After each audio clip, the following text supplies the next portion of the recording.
Question. How do we call?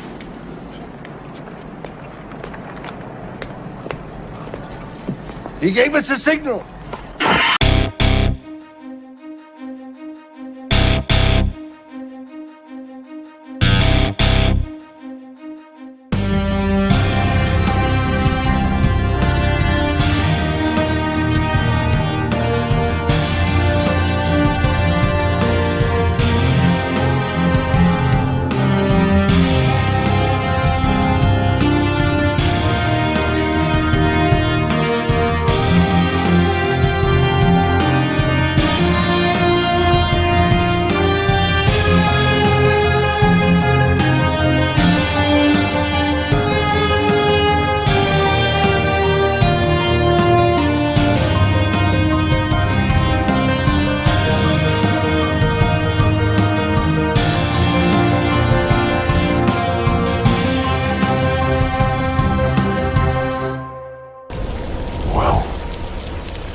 What up, Gotham Guardians and Arkham Adversaries? It is your boy Trey of the Bat Channel. We are live tonight for a surprise show in a Batcave. Before we get into the fun craziness that happened earlier today, let's go ahead and bring out the best co-host I could ever ask for, Super Bro Corey. What's up, brother? How you doing today, man? I'm doing great, man. I'm doing phenomenal. Because today, the news the internet was destroyed by a single interview by a real one I saw earlier said by Trevor H. I was busy at work, and I really don't know much of what's going on other than a few people texted me. You sent an article, and I had a chance to just read the headlines during lunch. Shout out to you, Trey, and shout out to Bat Dan for sending me some of that information. But yeah, man. So what are we talking about tonight? we're going to be talking about a lot. We're going to be talking about, we're not going to spoil it, but the Shazam Fury of the Gods post credit was leaked. We'll talk about it, but we won't spoil it for those who don't want to know. We'll talk about a certain Hollywood Reporter article that came out featuring Mr. Ben Affleck, the Batman himself. He dropped quite a few bombs in that particular interview, but obviously if you're watching our show, you know the title is Ben Affleck Humiliates James Gunn. No interest to direct DCU. And then, of course, there was a cryptic message that was released yesterday from the man, the GOAT, Zack Snyder.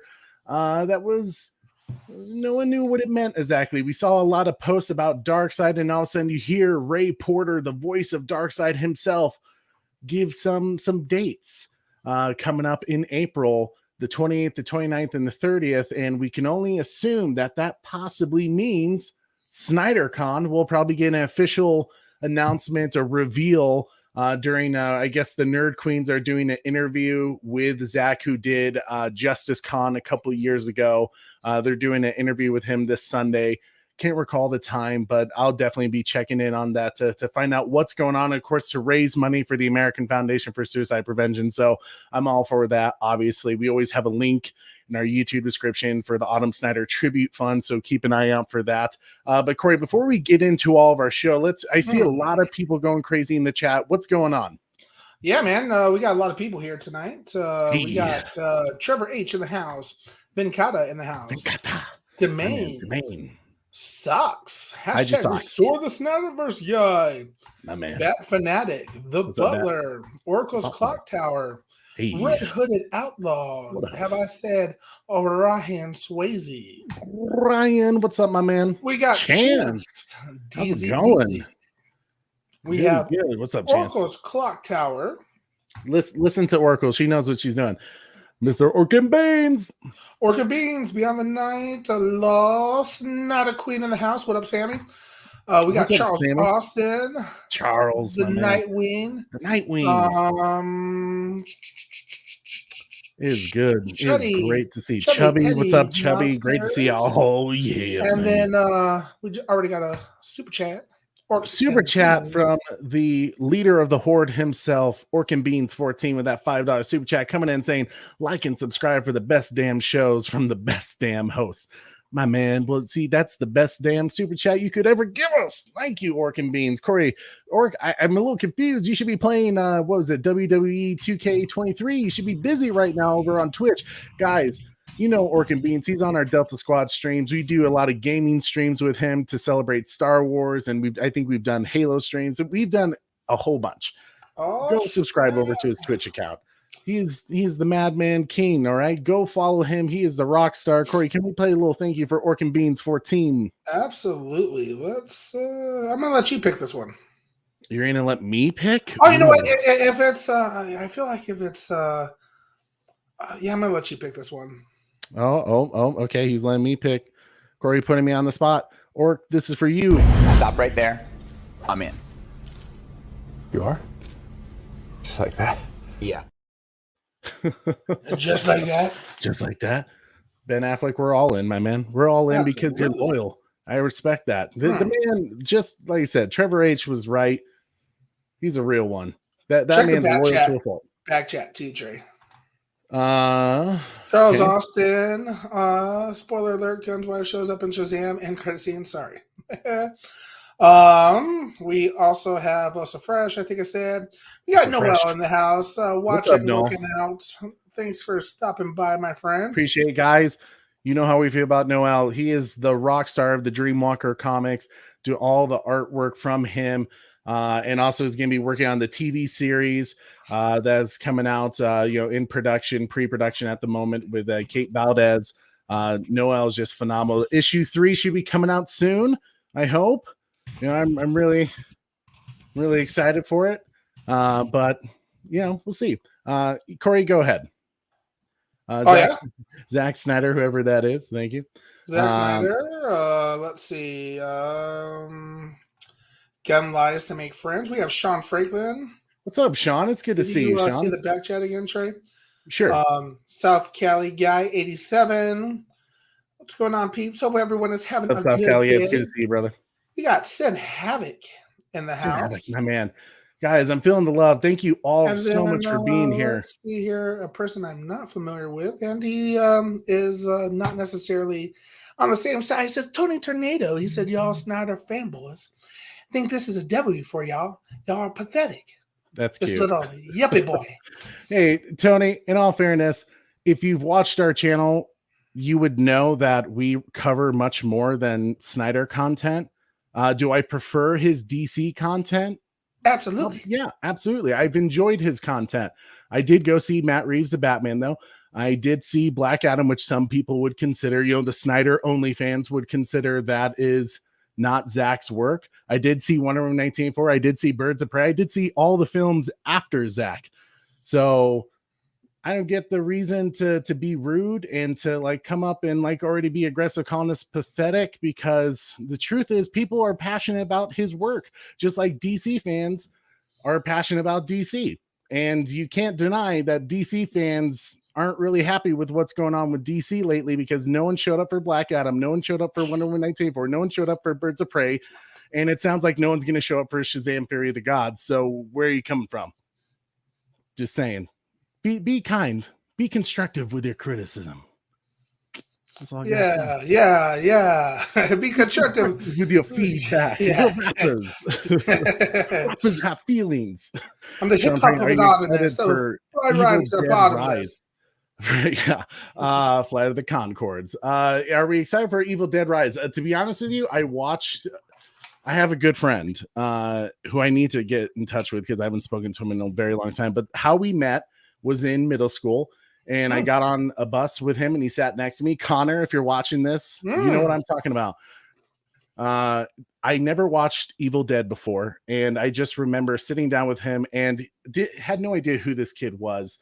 And he just starts off the conversation. Have you seen Evil Dead 2? And I was like, what? No. He's like, there's this part in it where it goes, I'll swallow your soul. And he just starts shouting it on the bus. And I literally jumped and was like, what the hell's the matter with this kid? Ever since, we became really good friends. So Evil Dead, we have a bit of a love relationship there, you know, some nostalgicness to it. Do I plan on watching it? I saw the trailer. Not gonna lie, it freaked me the hell out. I don't know if I'll check it out because the Conjuring films, those were kind of the last like real horror films. I did watch the Smile film that came out recently. I was thinking about watching Megan, but I don't know. I like horror films with good stories. We'll see if this one, if the rumors are good about it, you know, kind of the word of mouth is good. Maybe I'll check it out. I don't know yet. And the folks continue to file in. Taladia Plays, doing my best. What's up, Rachel? What's up, Rachel? Cocaine Bear. Cocaine Bear, the man. Cocaine Bear. I haven't seen that movie yet. I still want to see, Cocaine Bear. I would love to see it. Yeah, I think it's going to be a goodie. But guys, it is so great to see everyone here. Thank you so much for stopping by for our show. As always, you can follow us on one of our social media pages like TikTok, Instagram, Twitter. You can also follow us on Facebook. On Twitter, it is at _Bat Channel. On Facebook, it's at Holy Bat Channel. It's just a great way to get in touch with us. Let us know some of the things that you're seeing, maybe some rumors you're hearing, maybe some things you want us to talk about in the future.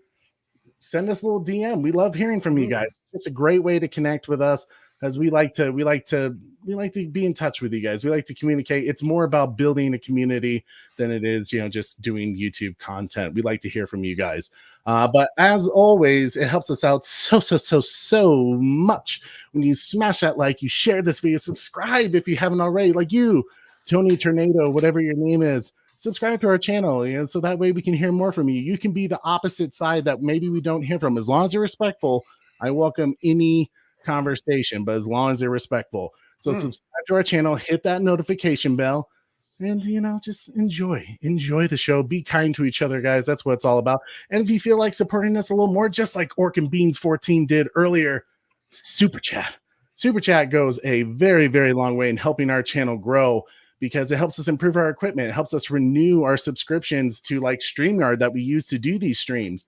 But more importantly, with the equipment, better cameras, better animations, all that stuff to make us a better show for you guys. So if you're enjoying what we're doing, we'll show our appreciation back, because it just goes back into the Bat Channel, or sometimes it goes back into charities that we care about, like the American Foundation for Suicide Prevention, like Feeding America, and some others as well. And boy, has our channel raised some money for AFSP, bro. Yeah, we've raised, I think, Corey, we're probably approaching $2,000 just on our show. And that is not having and we're a relatively small channel as well. We're still a small channel out there. So absolutely, it's impressive stuff. Hey, we do what we can, with what we can. Because of all the great people in this chat. It is, absolutely. And we can't thank you guys enough for supporting some of the causes that really mean a lot to us. And we just appreciate you guys. The Good Austin, my man, coming out with some fire videos. Big event for you guys on Saturday that we're going to help support. I'm working on a video still. I'm hoping I can get it done in time. Work has been crazy lately. Get done. I believe in you, hoping. It's been I'll have to stay up probably late Friday night to get it done. I'm hoping to work on it a little bit with you today. Sweet, that'd be awesome. But let's go ahead and let's just jump into the show. We might a little later on, we might open up the panel just for a little bit.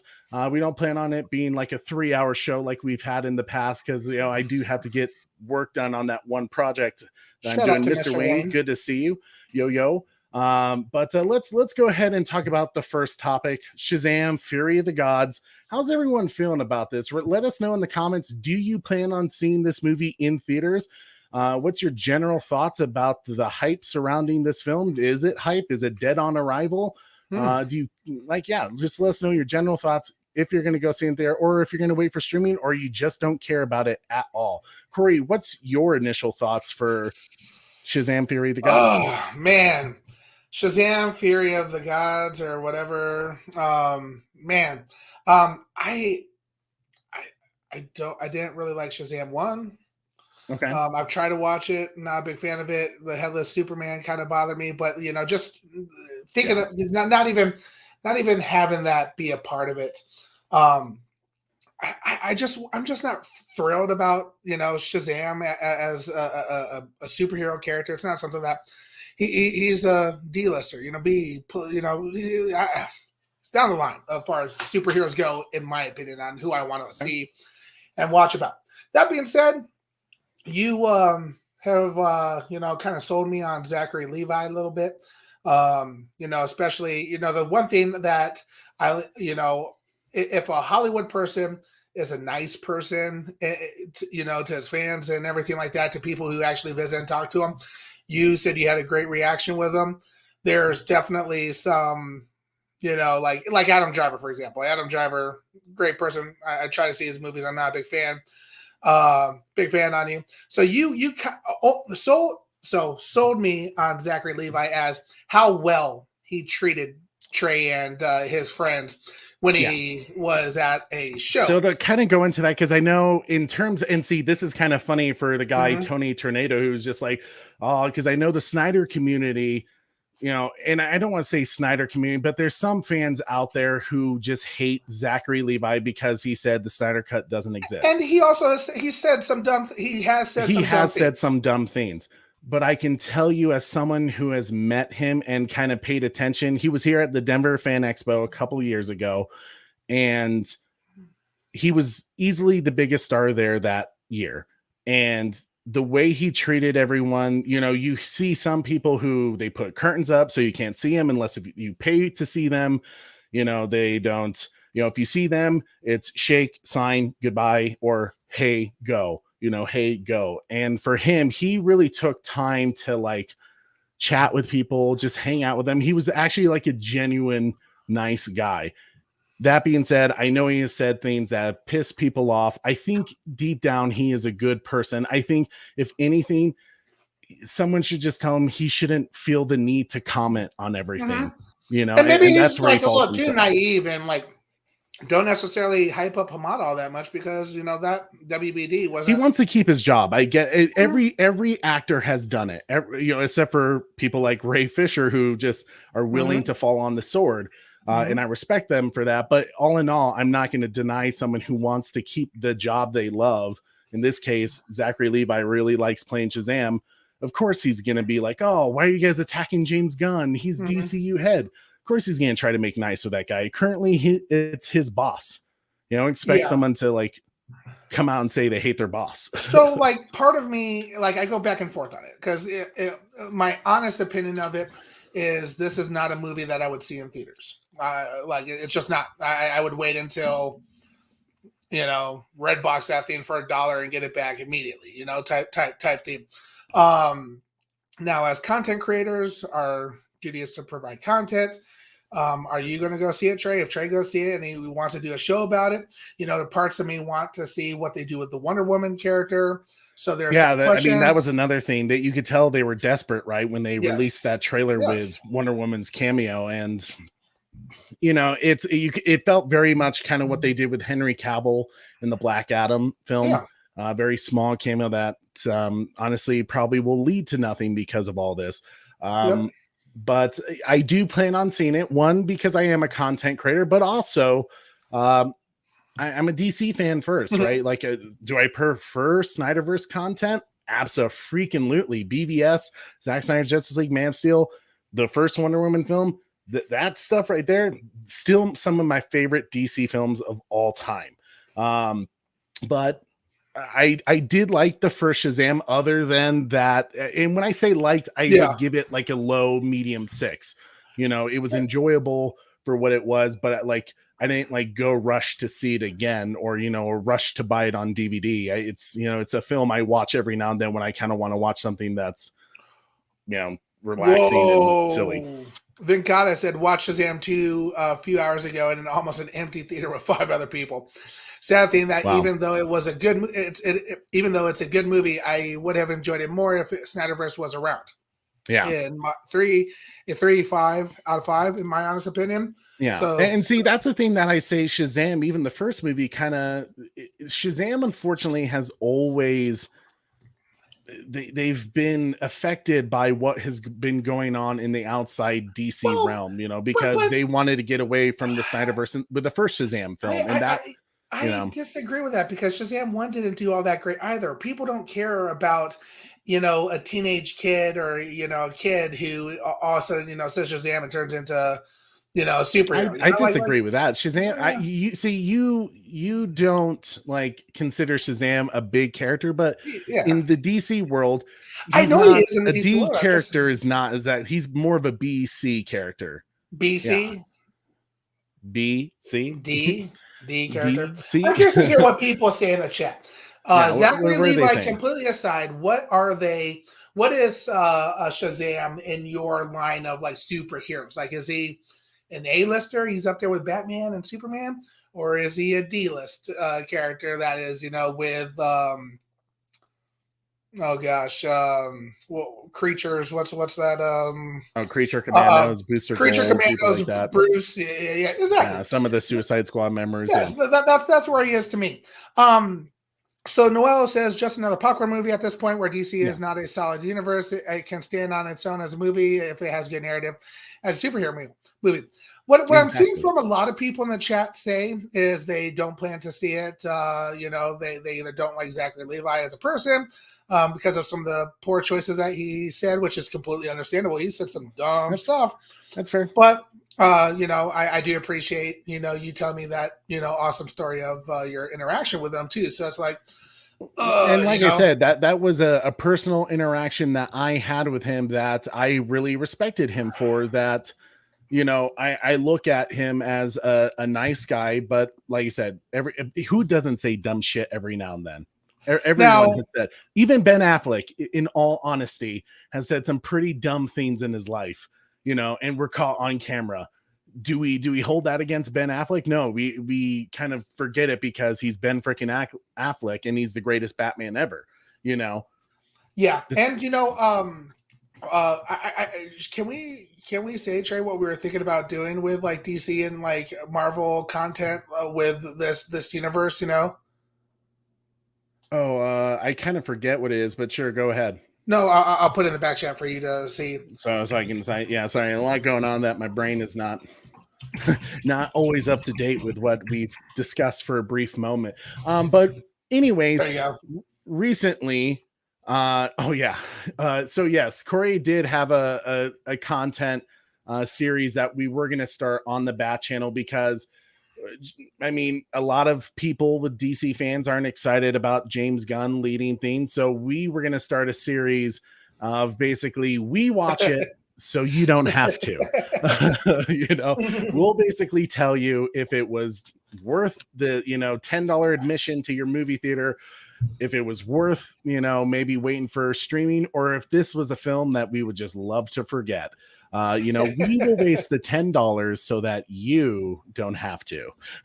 I'm also loving all the tomatoes for them. Yeah, all the but like still say the streets ain't having it. The streets ain't having it, which is fine, like you said. But of course, someone leaked, recorded and I wish I didn't see it, but at the same time, it was once I saw it, I couldn't unsee it. The post credit was revealed, or at least the ending of Shazam 2 Fury of the Gods was revealed. And there was a connection kind of similar to what they did with Black Adam that I'm just not having it. To me, it's kind of ridiculous. I'm telling you, Trey, people are agreeing with me. I'm seeing that's a Z-list character. Oh, wow. Captain Marvel is a third Is he a Z-list character because you actually believe that, or because you just don't like? See, that's the thing. Separate Zachary Levi from Shazam. That's my question. Is Shazam like a just Booster Gold character?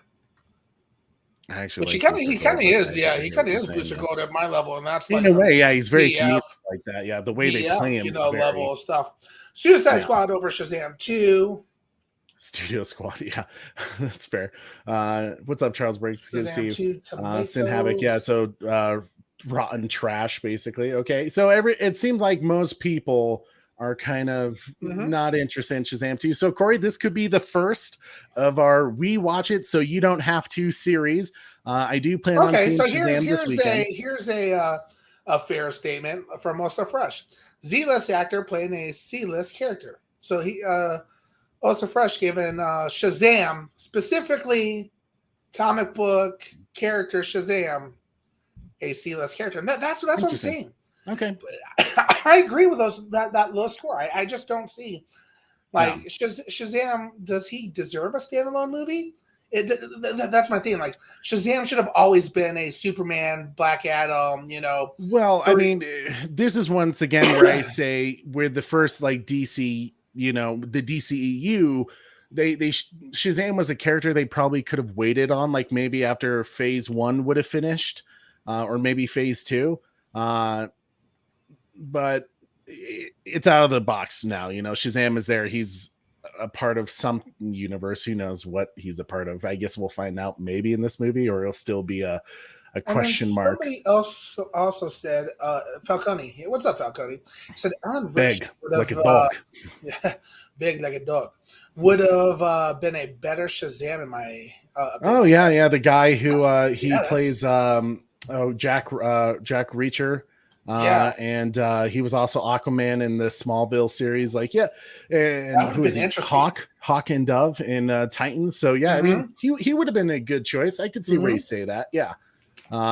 He's a good actor, and he's been a part of the DC family for a very long time. So anyways, if you don't want to Levi hurt himself. That's Levi did hurt the film, unfortunately, and like I said, it would have been, and especially all things considering, he should have known better, because it's Hollywood, and Hollywood tends to swing a certain way politically. And he kind of brought up a political statement that kind of matches more what another side says. So of course he was going to get attacked and ridiculed like crazy, whether you believe it or not. Not making a political statement by him, just saying it would have been better if he just said nothing. Yeah, absolutely. And that's what I wish a lot of people in Hollywood would just do. Just shut them. Stop talking. We don't need to hear your politics. We just need to entertain us. I just want to enjoy it. Yeah. Entertain me, Entertain. I'm just trying to watch a movie, y'all. I wonder how the director, David F. Sandberg, feels about his lead actor tanking his movie at the box office because he can't keep his mouth shut. I think David F. Sandberg's a stand-up guy as well. I think he's going to go up to bat for his actor. That's just what directors do. They're the head coach of their team. They're gonna back up and support their players, right? Even when they do stupid shit. But hey, I plan on seeing the movie, so you don't have to. So definitely make sure you guys hit the notification bell and subscribe so you can watch that review. I'll do a non-spoiler and a spoiler. The non-spoiler, I always kind of basically say, was it worth my time and day, or is this forgettable? Don't really go into too much details. Kind of like what we did for movie 65 that came out. We just did our spoiler review the other day, so make sure you guys check that out. Yoda asked, Domain and Yoda have asked if we watched episode 3 yet, or the new Mando episode. I have not. We have not. I'm planning on it tonight.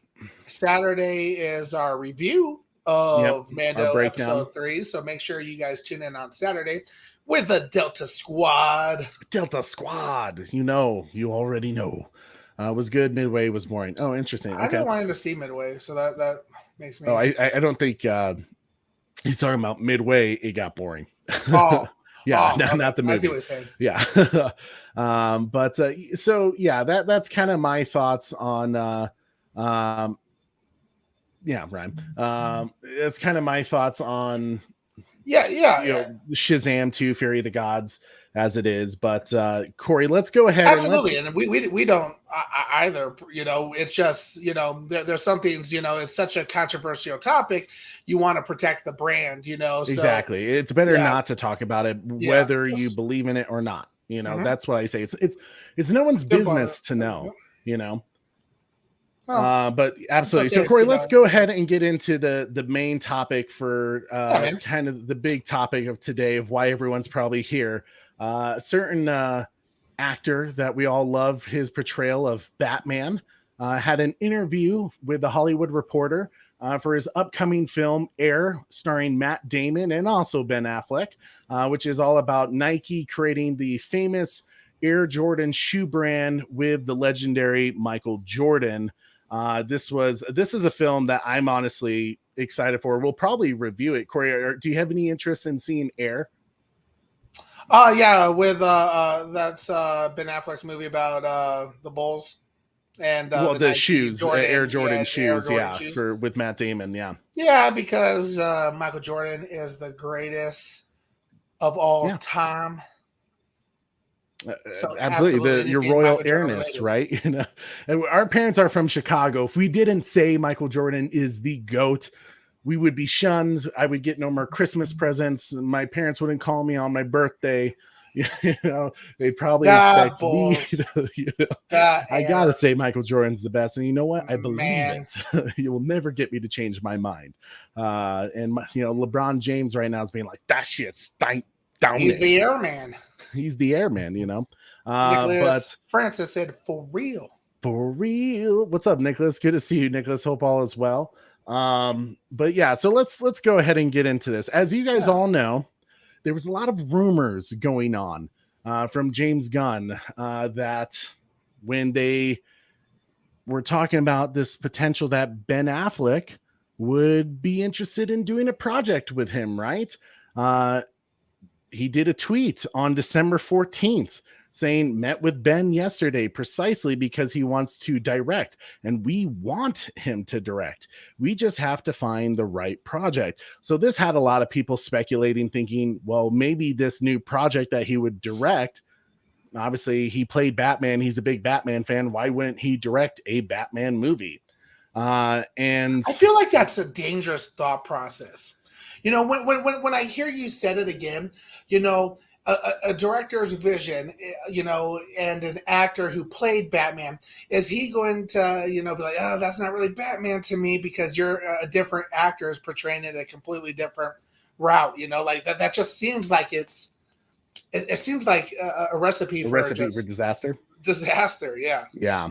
Well, and to be all fairness, I actually talked about this on Batman's Thoughts when I did a video with him. So check out that interview. And weirdly, that video has kind of aged like a fine wine because we were kind of cautious when we actually talked about this specific topic, because we actually brought up, Batman probably directing Brave and the Bold.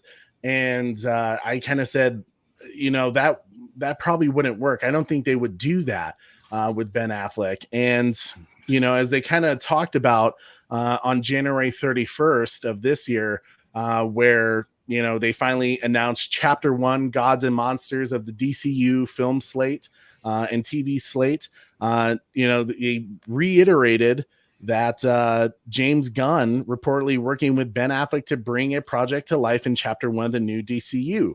We're working with Ben Affleck, who really wants to be a part of our architecture team, trying to bring things together, and he wants to direct one of our projects, and we're looking forward to him doing that. And Peter Safran, who is co-head of DCU Studios, went on to address further, was saying, when asked if Affleck would be involved with the newly announced The Brave and the Bold movie, which will star the rebooted Batman, Safran and Gunn confirmed that this is not the case. No, Safran clarified. We're just talking to Ben in general about stuff.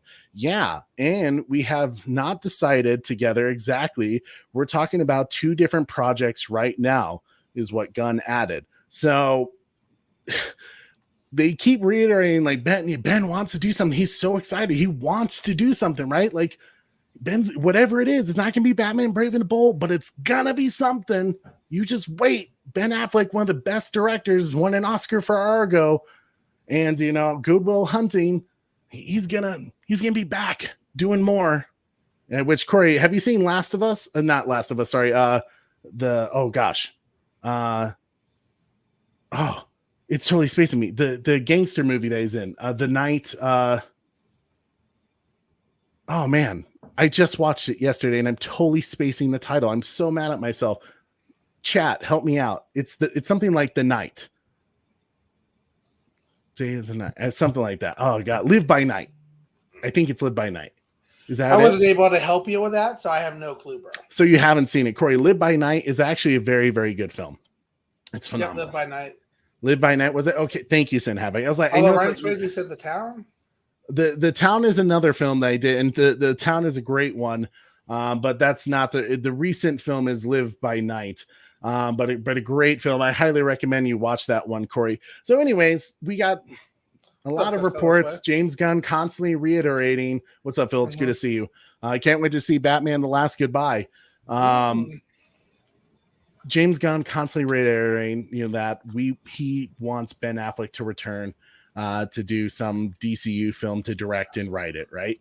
And we also got the confirmation that James Gunn hired himself. I loved that headline by Variety. James Gunn hired himself to direct Superman Legacy, which we've talked about that before, Corey. I feel like that's the right call. If anyone didn't expect James Gunn to direct, I think you were kind of foolish to think that, because he's the man on the ship right now, right? He's the captain.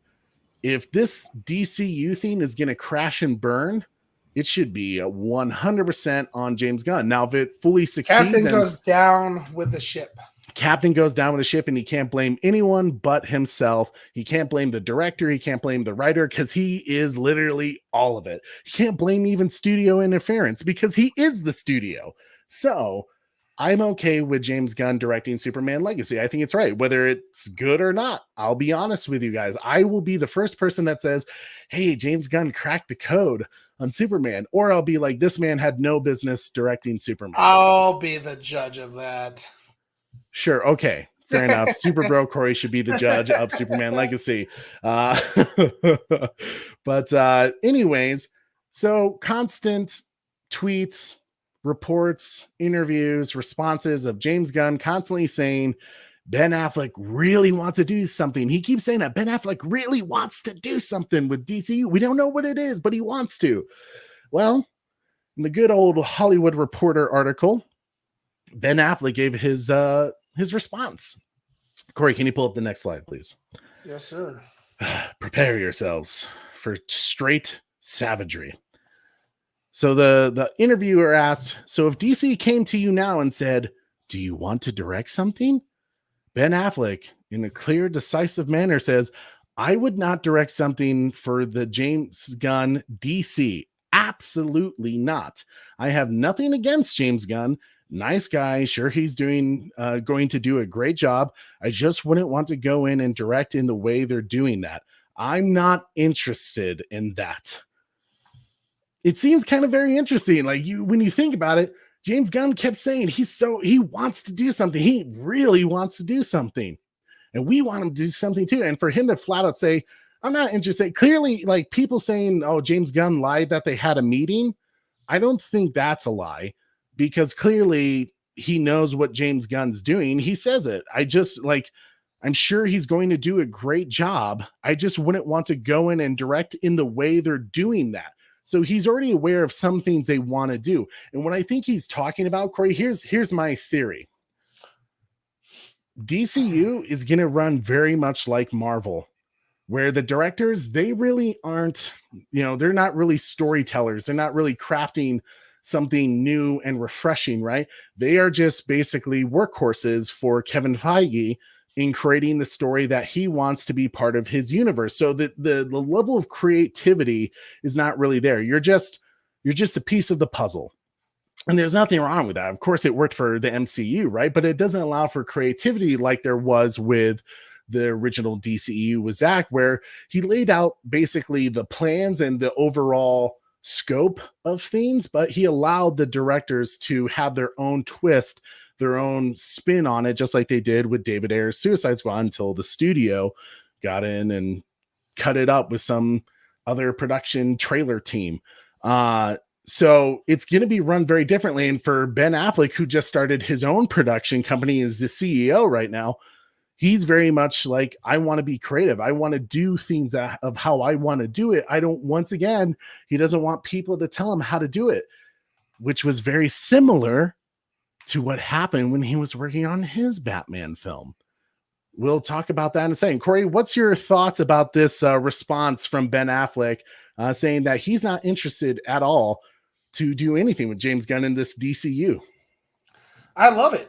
I absolutely love it. Ben Affleck's Batman was hard. He killed. He was just a kick-ass Batman. And every Batman has killed. I think the only one who's officially not killed, which in a way he kind of did, was Robert Pattinson's Batman. Yeah. And Adam West, technically. But still, he was a little bit more hardcore Batman than what we're maybe used to seeing. And I just get the vibes that he doesn't want to be like I guess the best way to say it, Gunn is writing Superman and he's directing Superman good that we wanted him to, go out on. I feel like Gunn's going to be the type of person that is just like so nitpicky about the movies, making sure it's his style-esque of movies. It makes me a little bit concerned, and obviously clearly makes Ben Affleck a little concerned about directing underneath Gunn's leadership. He doesn't want to be a part of this wacky, kind of when you're popping in Booster Gold and stuff like that, like, what are we doing?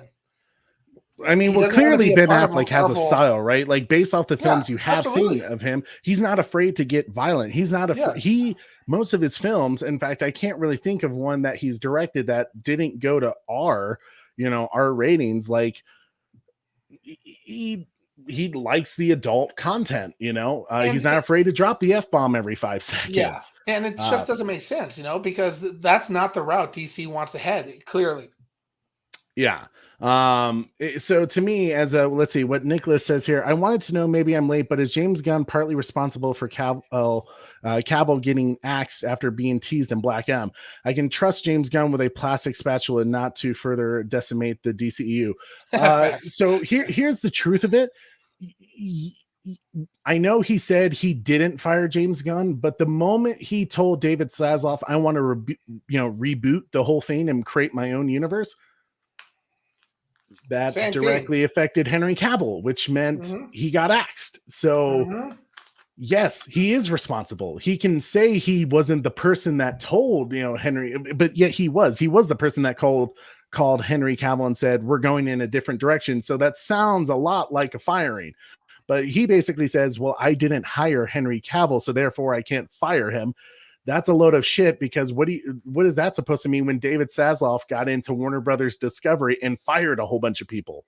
He didn't hire them, so I guess he didn't fire them, right? Don't be stupid. And I don't mean you are being stupid. I mean James Gunn. Don't be stupid and try to play us for fools. You did. You did axe him. What's up, Frank C? Good to see you. Ben knows that. Yep. Sorry, go ahead. Ben knows that Gunn's universe will be filled with mindless con movies. Hopefully not, but I don't know. We'll find out, right? We'll watch the movie so you don't have to. I'm just here for the cooking session. TJ he just knows, right? And I'm trying to be fair about this. I know there's some people who are like, well, Trey, you're just a Snyder fan. Like you said, you can't really use that argument with me because I've seen every DC film that has come out. If I was a Snyder only fan, I would have only saw the films that Zack directed or was a writer on, which means I would have never watched the Ayer cut. I mean, or the Suicide Squad film. Shout out to the cosplaying Kryptonian. What's up, cosplay Kryptonian? This is where it's at. It's where it's at. It's possible. It's just one of those scenes where clearly, James Gunn did axe Henry Cavill. You can't say that. So, Corey, your thoughts are it makes complete sense that Ben Affleck doesn't want to be a part of whatever James Gunn is doing, partly because he's not going to have creative control. Yeah, absolutely. Yeah. I agree. Corey, can you go to the next slide? Right? Out of curiosity, what's everyone's thoughts about Ben Affleck's response? I mean, it was a very brutal answer, and I kind of find it funny that we haven't heard James Gunn respond to it yet, because normally he's very quick to respond, which kind of tells me he was probably caught off guard by this. He was kind of surprised. I'm sure we will get a response at some point, because James Gunn is one of those people who can't keep his mouth shut either. But Lal says, Ben said it's a matter of tone. Exactly. It is a matter of tone. Gunn got friend zone.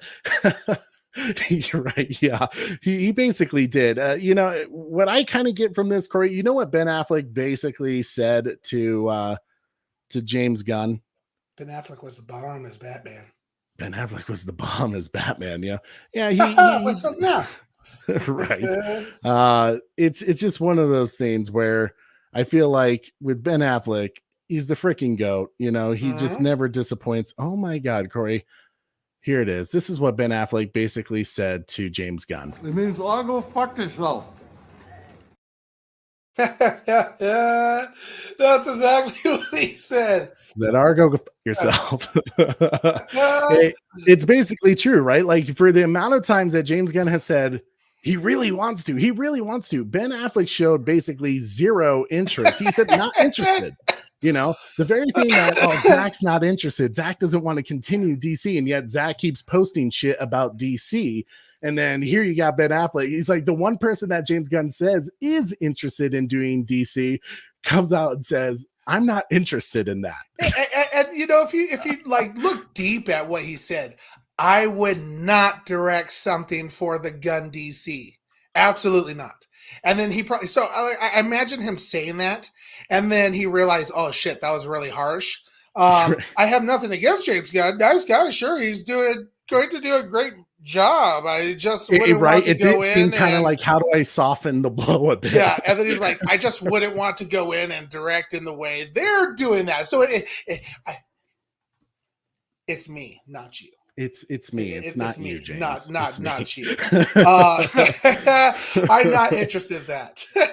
And after watching this, you know, James Gunn was probably like,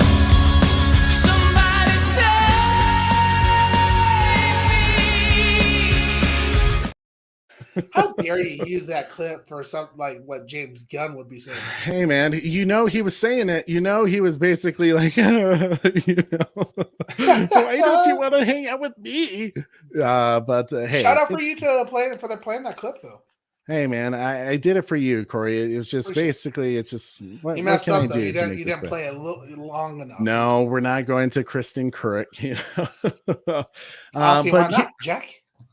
Geez, there is some things that obviously that was the big bomb that Ben Affleck dropped on, you know, in the Hollywood Reporter. The other things, he kind of just reiterated some of the things we already knew. He talked about his Justice League experience. He did talk about the Flash and his cameo, and it is basically a cameo, which is sad because you can tell that basically confirms the Flash film.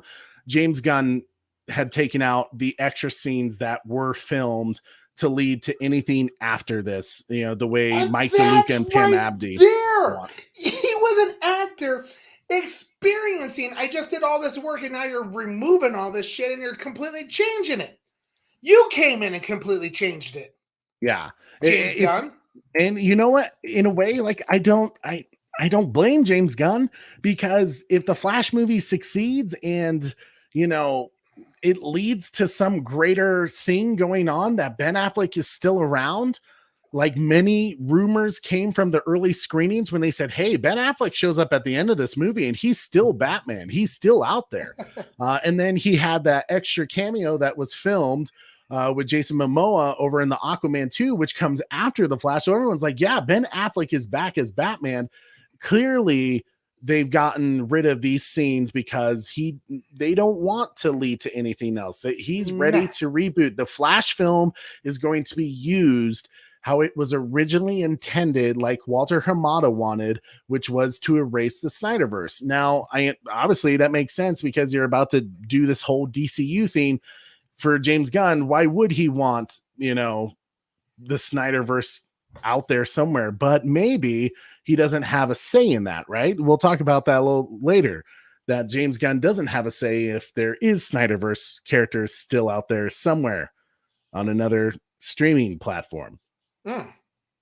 Hint, hint, wink, wink. But it's just one of those scenes, right? Ray, I see you're up in here. What's up, Ray? It's good to see you. Guys, make sure you go over and subscribe to Raya the Glimmering Harpy. She's killing it over on her channel, all of her cool ass gaming streams, and she's hanging out with some other cool folks. Just nothing but great things to say about Raya. Now, I do want to address some of the things. So he talked about his Flash cameo, and once again, he kind of said what we already heard in a previous interview almost a year ago, where he had talked about how he really figured out the Batman character and the tone of him, and how he wanted to play him in the Flash. But he said, for the 5 minutes that I'm in there, and he could have been under exaggerating, over exaggerating. My guess is it's probably no more than 10 minutes. But for the time that he's in there, very, very short, he says he really nailed the character this time, and he's figured out the Batman. But he once again, and I did want to talk a little bit about this. He talked about his experience once again on Justice League. Now, we all know Ben Affleck hated his experience on Justice League. It was the reason why he didn't want to do the Batman anymore when they fired Zack and brought in Josh Whedon to, do massive reshoots and, basically completely changed the script, added, I think they said over 80 pages of script, completely changing the tone of the film. He hated what they did with it. And at that time, you probably saw a video that I did 2 years ago where Joe Manganiello had talked about that. Basically, at the time when he came back to reshoot, they already knew that Ben Affleck's Batman film was not going to happen at that point. So my guess is Jeff Johns especially kept, hassling Ben, telling him this is how he wants the Batman film to go. And Ben Affleck was just like, this is not fun anymore. Like, it was supposed to be my movie. It was supposed to be like, you don't interfere with my movie. Like, I'm writing the script. And as Jay Oliva said, one of the best Batman scripts of all time. And Ben Affleck backed out, but he said he didn't crack the code, right? He didn't crack the script. He was trying to be pleasant. But the truth is he did crack the code, and he didn't make that film because he didn't want the same thing that was happening to Zack to happen to him with his film. They didn't want them to cut it up. He just saw them do it to BVS. He just saw them do it to Justice League, Suicide Squad. Hell, they even did it to Wonder Woman, the third act, right? So he didn't want that to happen to his film and make a mock of it, because he already came from a film like Daredevil where he really wanted that film to succeed, and it didn't do so hot because of the fan reception to it. And he clearly saw the fan reception to Justice League and wasn't going to have any of that. As Nightwing says, that's why we need to help Zack get his baby back. Yeah. Levi is a schmuck overall, but I think he means well. That's what I appreciate, and I think that's a fair statement, cosplaying Kryptonian. But here's some of the things that Ben Affleck said about his time with the Justice League experience. So he says, the Justice League experience, the fact that those stories became somewhat repetitive to me and less interesting. Yeah, I did finally figure out how to play the character Batman, and I nailed it. The Flash, for the 5 minutes I'm there, it's really great. It's a lot of it is just tone. Once again, right, he talked about how the tone of James Gunn wasn't something he wanted to get involved with, but he talks about the Flash movie. We got the tone right for Batman. You've got to figure it out. What's your version of the person? Who is the guy that fits what you can do? I try to fit myself into a Batman. And by the way, I like a lot of the stuff we did, especially the first one. And he says Batman v Superman. He really liked what happened on Batman v Superman when Zack was in charge. So the interviewer says, but not Justice League. What went wrong there? So he reiterates Justice League. You could teach a seminar on all the reasons why this is how not to do it, ranging from production to bad decisions to horrible personal tragedy, talking about Zack and losing his daughter Autumn, which is why we fight for the American Foundation for Suicide Prevention, and just ending with the most monstrous taste in my mouth. The genius and the silver lining is that Zack Snyder eventually went to AT&T and was like, look, I can get you 4 hours of content. And it's principally just all the slow motion that he shot black and white, and one day of shooting with me and him. He was like, do you want to come shoot in my backyard? He's talking about the whole nightmare scene with Jared Leto's Joker. I was like, I think they're a union, Zack. And he's like, I think we have to make a deal. But he's like, but I went and did it. And now Zack Snyder's Justice League is my highest rated movie on IMDb. That's crazy. When you think about Ben Affleck, film Argo, it won an Oscar. And Zack Snyder's Justice League is his highest rated film on IMDb. It says some shit. And of course, the interviewer, because of the Snyderverse community being labeled toxic, that's why it's so important to stay positive, like with this hashtag sell the Snyderverse to Netflix community and the hashtag sell ZSJL to Netflix. It's so important to be positive, right? Because this is exactly what that interview tried to do. This interviewer just tried to label the Snyderverse, to restore the Snyderverse community as toxic with this simple question. Isn't that because Zack Snyder fans are so intense online? Kind of like a negative comment, right? But Ben Affleck, he handles this very, very well. And he has talked about this numerous times. If you can find people that are passionate about films, right? Like the pop culture is so enamored with film and entertainment, right? That this is really what explains our culture. So he goes on to say and says, say what you want. It's my highest rated career movie. I've never had one that went from nadir to pinnacle. Retroactively, it's a hit. All of a sudden, I was getting congratulated for the bomb I'm in, but I was going to direct a Batman and Justice League.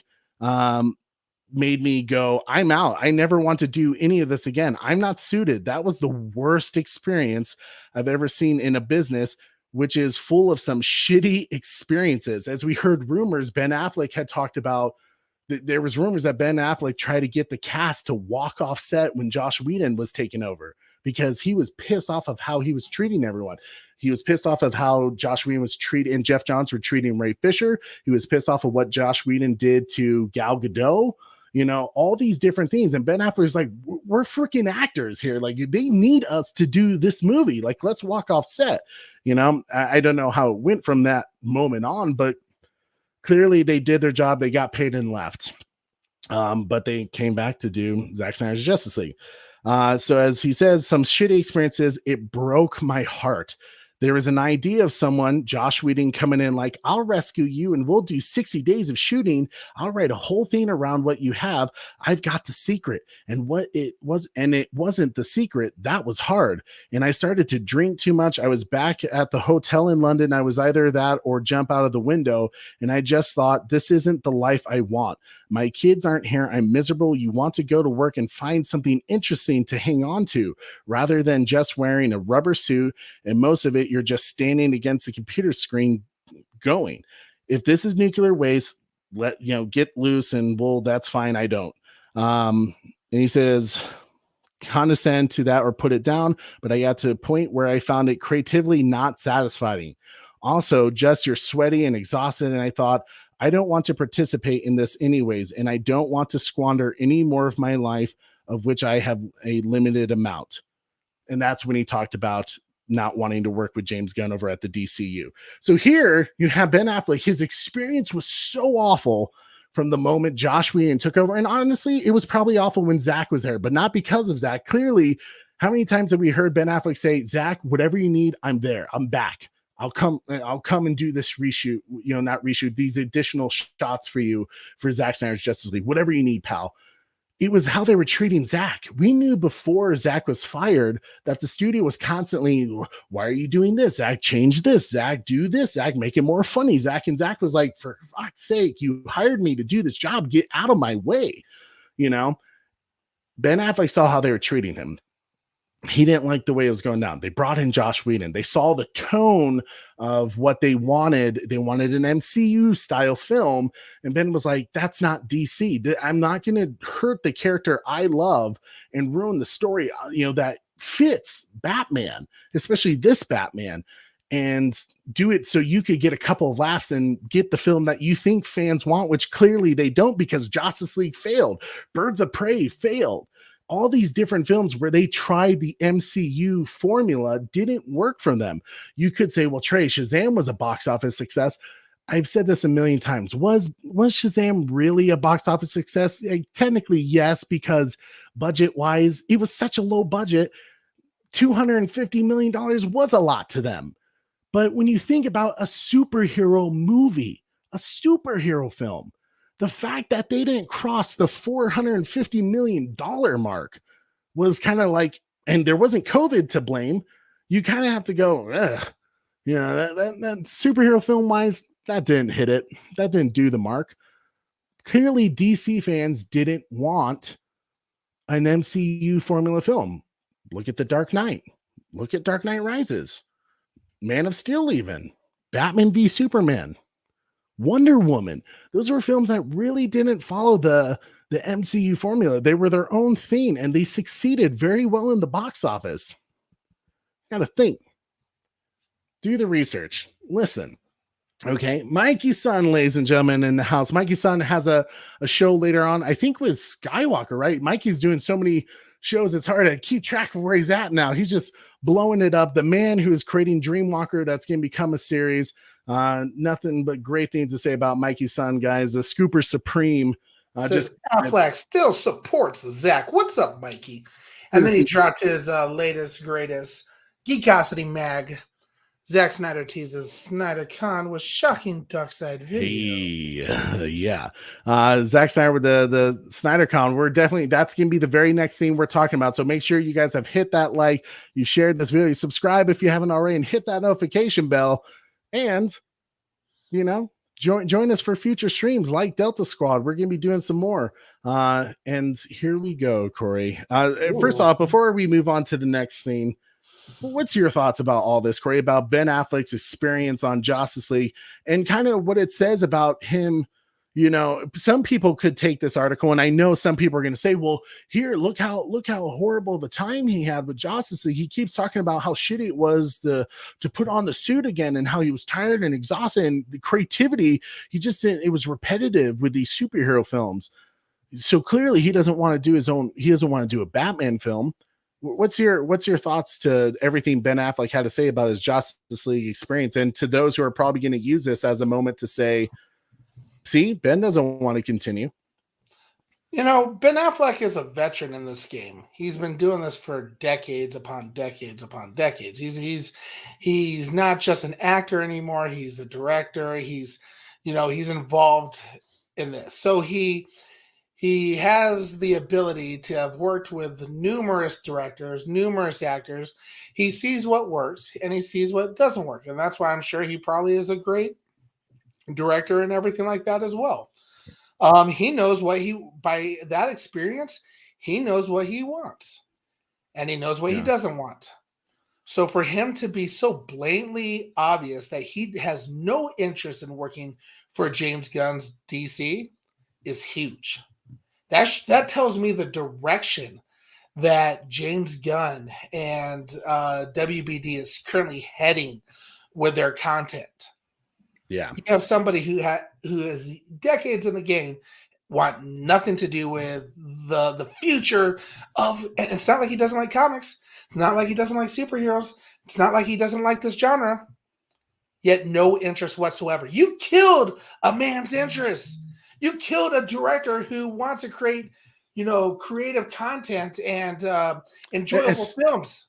Especially a guy, as you said, Corey, he loves comics. He loved playing Daredevil. It broke his heart when that film didn't do well. It kind of, you could tell the sad Affleck gif, right? Where you just see him sad because, the sounds of silence, because the critics were talking about, well, your film is doing really poorly with the critics with Batman v Superman. You could see it was running through his mind. Like, here we go. We're back to this Daredevil shit again.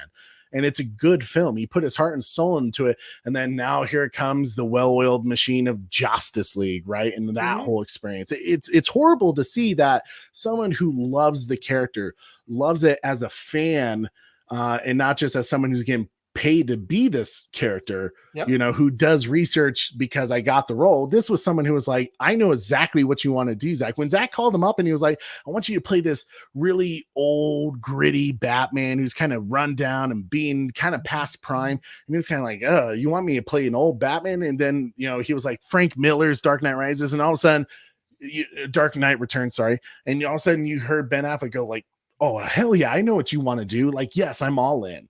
That was someone who was a comic book fan who was like, So you have a man with decades upon decades of experience, a love, a passion for these types of movies, for these types of characters, for giving people what we want. Because he knows what we want, because he loves these comics. He loves these characters. He knows what the people who love these characters in the comics, what we want. Yeah. And guess what? He wanted nothing to do with Joss Whedon's Justice League, and now he doesn't want anything to do with Gunn's DC. Especially after someone who was so adamant that Ben really wants to do something with us, and for him to come out and be like, I don't want to do anything with his DC.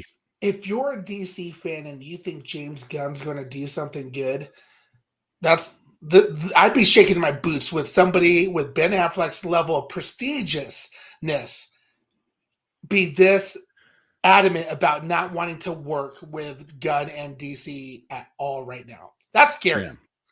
Yeah. That tells me where we're going. It's definitely not looking good, and that's the problem. No, it's not just looking good.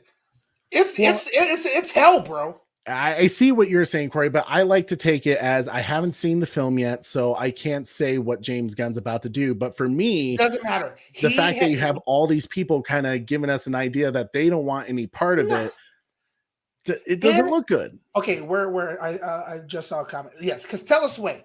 He says, keep it in mind, Ben Affleck was a child star.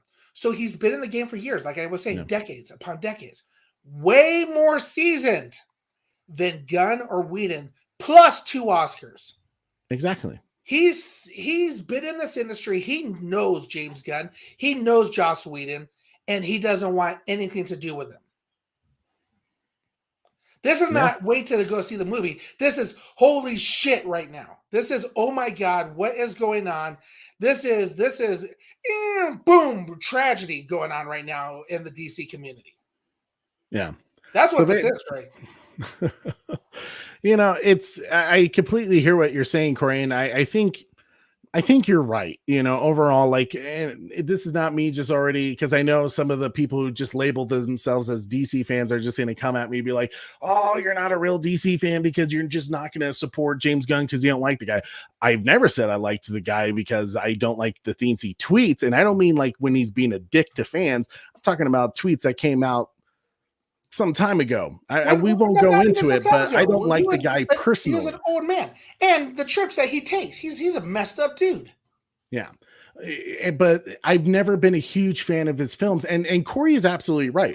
When anyone like talks about like, oh, James Gunn is a brilliant mind guy, and they say, okay, what's a film that you really liked? The first film usually 99.9% of people say is the Guardians of the Galaxy film was amazing. And I go, okay, yeah, I'll agree with that. That was a good one. What's the next one? They're like, oh, the second one wasn't so good, but Slither wasn't bad. And I go like, I didn't care for that film either. And they're like, well, Brightburn was kind of cool. And I was like, he didn't really direct it. I think he produced it, but I saw that movie and it had elements that were good, but it was very much James Gunn comedy, which is like middle school comedy. What else he got? And then some people were like, well, Peacemaker was successful. I could barely stand 2 minutes of it. I struggled with that. Yeah. You know, yeah. And like I said, if you like James Gunn stuff, if you like the middle school comedy, you know, and Peacemaker and the Suicide Squad was the greatest shit since sliced bread. Have fun, you know, enjoy. You should enjoy the content that you purchase. Here's the thing. Nobody, like, the only thing that people tell me that James Gunn's only success is Guardian of the Galaxy 1. That's the only thing people can tell me. Nothing else. We haven't seen Guardians of the Galaxy 3, but guess what? I don't like Guardians of the Galaxy, so it's probably going to be trash to me. Yeah, and that's fair. Yeah. I was one of those people that I was, when I heard Marvel was doing Guardians of the Galaxy. Now remember, I'm a DC fan. I only know the top dogs in Marvel, right? Iron Man, Spider-Man, Captain America, Hulk, Wolverine, the X-Men. I only know like the big cats, right? Guardians of the Galaxy, I was like a talking raccoon. Like, this is it. This is the end of superhero films, right? And then here, Guardians of the Galaxy came out. I saw it in theaters, and I was like, actually, wow, that was like a really good film. That caught me by surprise. You could say my expectations were so low that maybe anything would have been better than what I was expecting. But then I had high expectations, right, for the second film. And I saw that second film and I was just like, what the hell? I was like, you killed some sweet moments, emotional moments with comedy. And that's like, that film was kind of the beginning of where I kind of stopped really liking a majority of Marvel films, because I kind of realized they killed like really powerful moments with comedy because they were like afraid to like either tear you up or like they didn't want to hold the suspense too long. And it was like, sometimes that's okay. Like sometimes that makes you feel for the characters more, but to kill it, especially with like silly, dumb comedy, like that's often my biggest criticisms of Marvel films. Now I get it. I'm a DC fan. I shouldn't talk about that. But as someone who views the movies, I have an opinion on them, and that's my opinion. I get that's not everyone's. If you enjoy Marvel films, have at it. Congratulations. That's what we got now with Gunn as running DC. Sure. Yeah.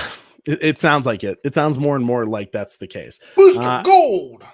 Right. Boom! Skywalker the Jedi, my man, it's great to see you, brother. Sky, you have a show later tonight, right? I believe so, He with does. Mikey. I think it's 10 o'clock tonight. 10 o'clock was it Pacific time? I can't remember. But yeah, man, definitely check out Skywalker the Jedi. He's killing it over there. He just passed 500 subs finally. And just, great channel. Love his stuff and doing wonderful things for that Sell the Snyderverse to Netflix campaign.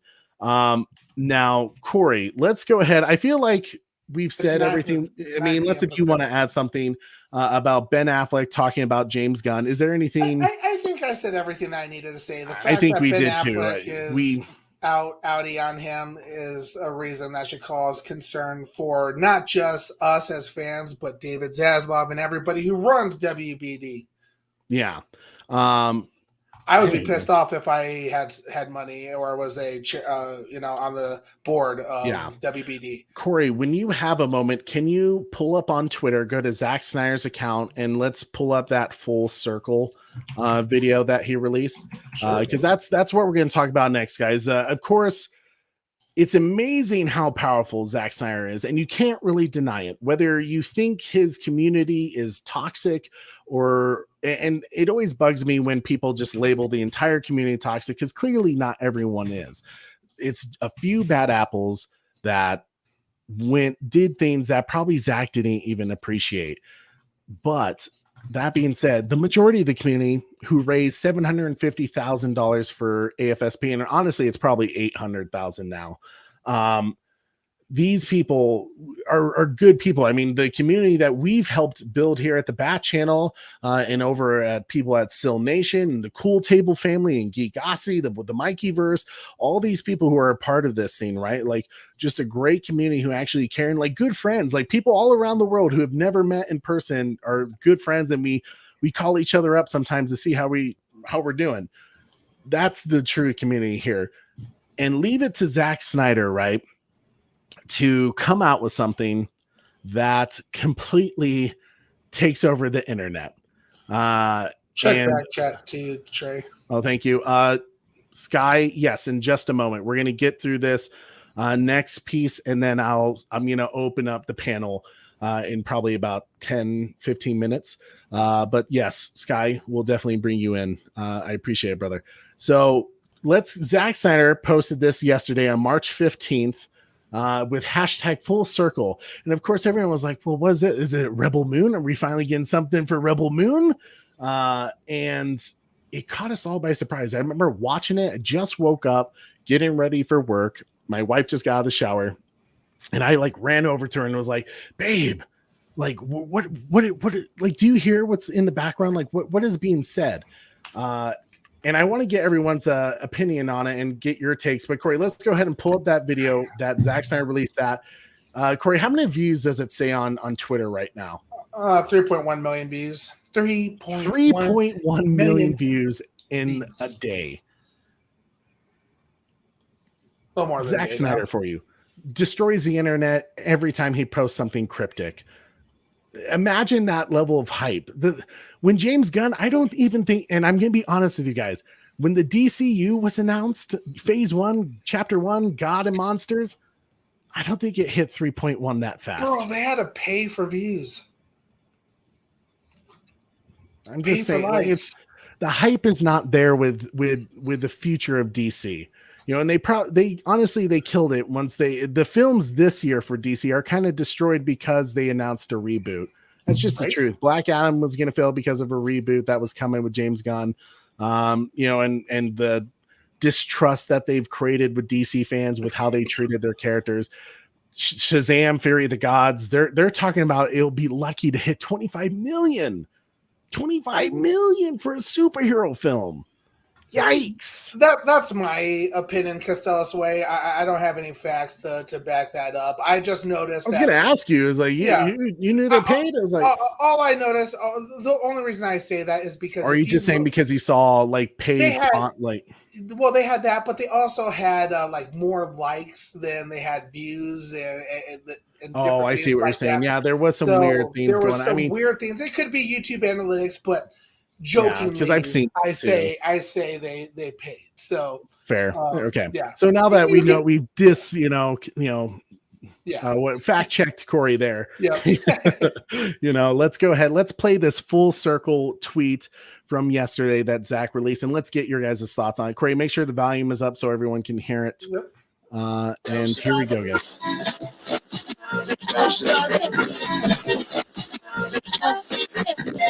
April 28th, 29th, and 30th.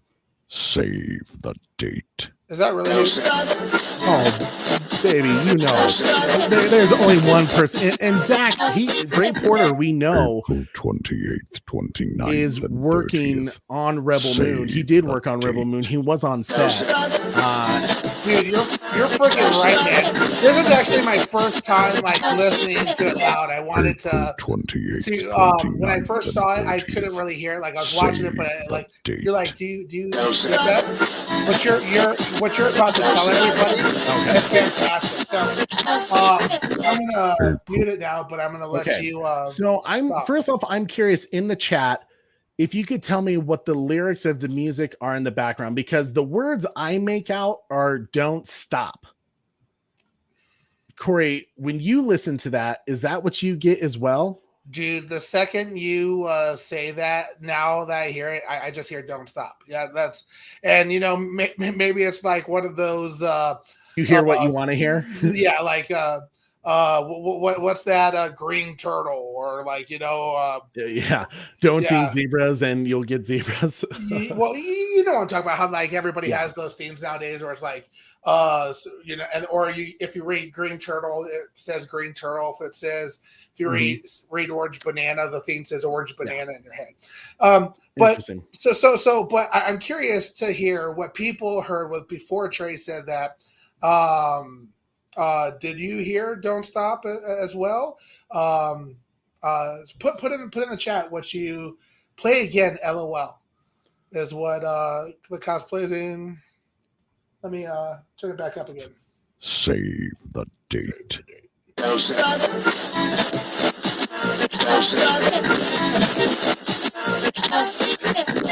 April 28th, 29th, and 30th. Save the date. I'm sure someone has probably pulled apart the audio track and has cleaned it up, which if they have in the chat, send us a link and we'll see if we can listen into that breakdown. But to me, it sounds like they say "Don't stop," and then there's something. It's kind of interesting what people are saying. The Kryptonian.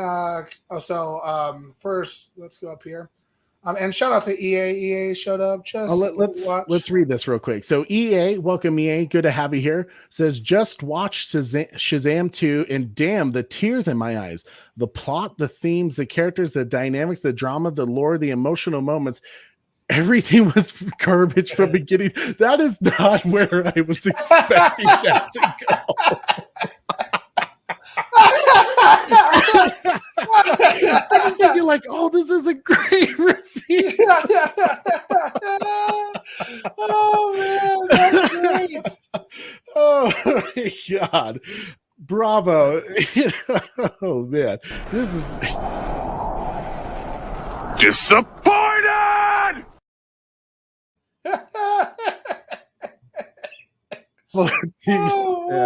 Oh my God. I was thinking wow, an awesome review. Oh my God. And I'm reading this thinking, oh, damn the devil.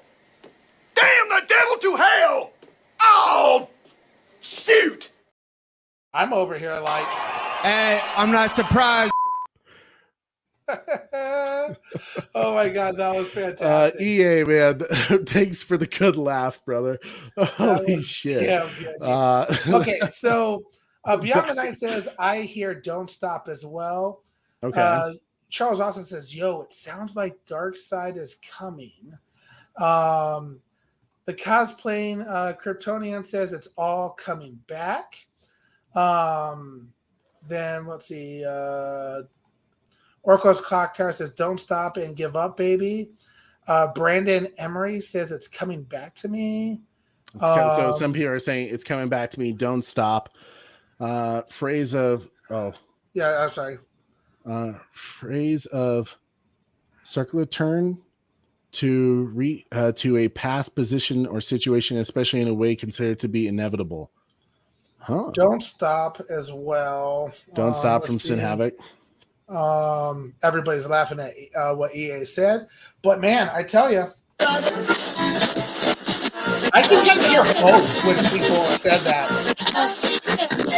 April So what people are saying is, don't stop. It's coming back to me. It's all coming back. Date.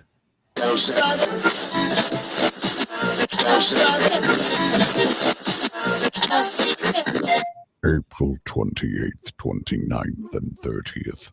Save the date. Yeah, I'm not sure exactly, and it doesn't sound like no one in the chat like knows if someone broke it down yet. I'm surprised no one has broke it down, like actually like pulled it apart and like cleared up the audio to see what it says. I'm sure someone's probably working on it, but hey man, it blew up the internet. People were obviously, some people took it as like, oh, see, April 28th, 29th, 30th, like that must mean, you know, the Snyderverse is restored. It's being sold to Netflix, whatever is happening with it.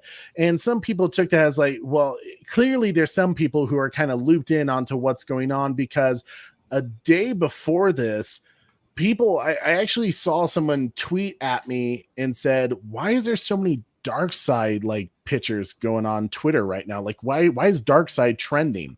And I was like, I don't know. Is it Ray Porter's birthday? I think you even asked me, Corey. It was like, why is Darkseid all over the place? And I was like, I don't know. Is it Ray's birthday?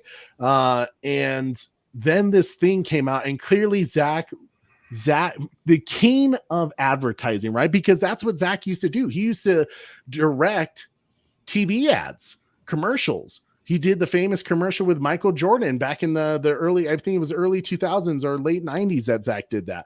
And so if there's a man who knows how to market shit, leave it to Zack. He led the little breadcrumbs and said, hey, start throwing pictures of Darkseid. And of course, this tweet came out with this video, hashtag full circle. Someone said to play it back on Twitter. Someone said to play it backwards on Twitter. I wondered that as well. I wonder if you play it backwards, if you would get, it's probably Ben Affleck saying like, oh, James got decided. No, I'm just kidding. I'm not interested. Some of us already know. Yeah. Yes, I know what you guys are saying by the gatekeepers. All in all, guys. Post a new one on Vero. Did he? Corey, do you have Vero? I don't have Vero, big fella. So you have Vero. Let's see. I'll try to pull it up real quick. Just tell us the way, or send the link. Yeah, send us the link, guys, if you have it already. I mean, I can look on my phone real quick to see if it's anything. Oh, okay. Yeah. Did he post something? He did. He posted a monochrome picture of pull up the slide I have, Corey. Back to the slides. Yeah, the slide. This one here. Yep. So that picture right there, he just took off the lettering, basically the top right picture of Henry Cavill's Superman. And what does it say, Trey? It doesn't say anything on it. He just. So why did the writing? He just said, "Here's a clean version of the." He said, "This is the clean shot I took on my monochrome of Henry Cavill." So I'm sure, just kind of like what Clay Staub did, I'm kind of looking to see right now if there's any lettering that's in it.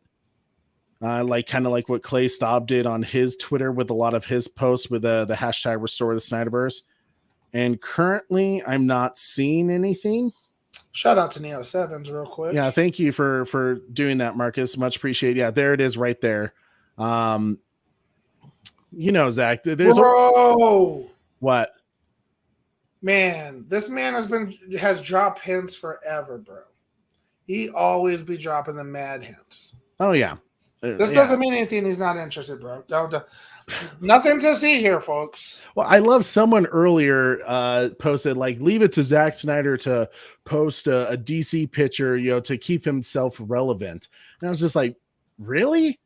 Like, you think Zack posts about DC to keep himself relevant when he just had Army of the Dead? When it came out, it was one of Netflix's top 10 like most watched films.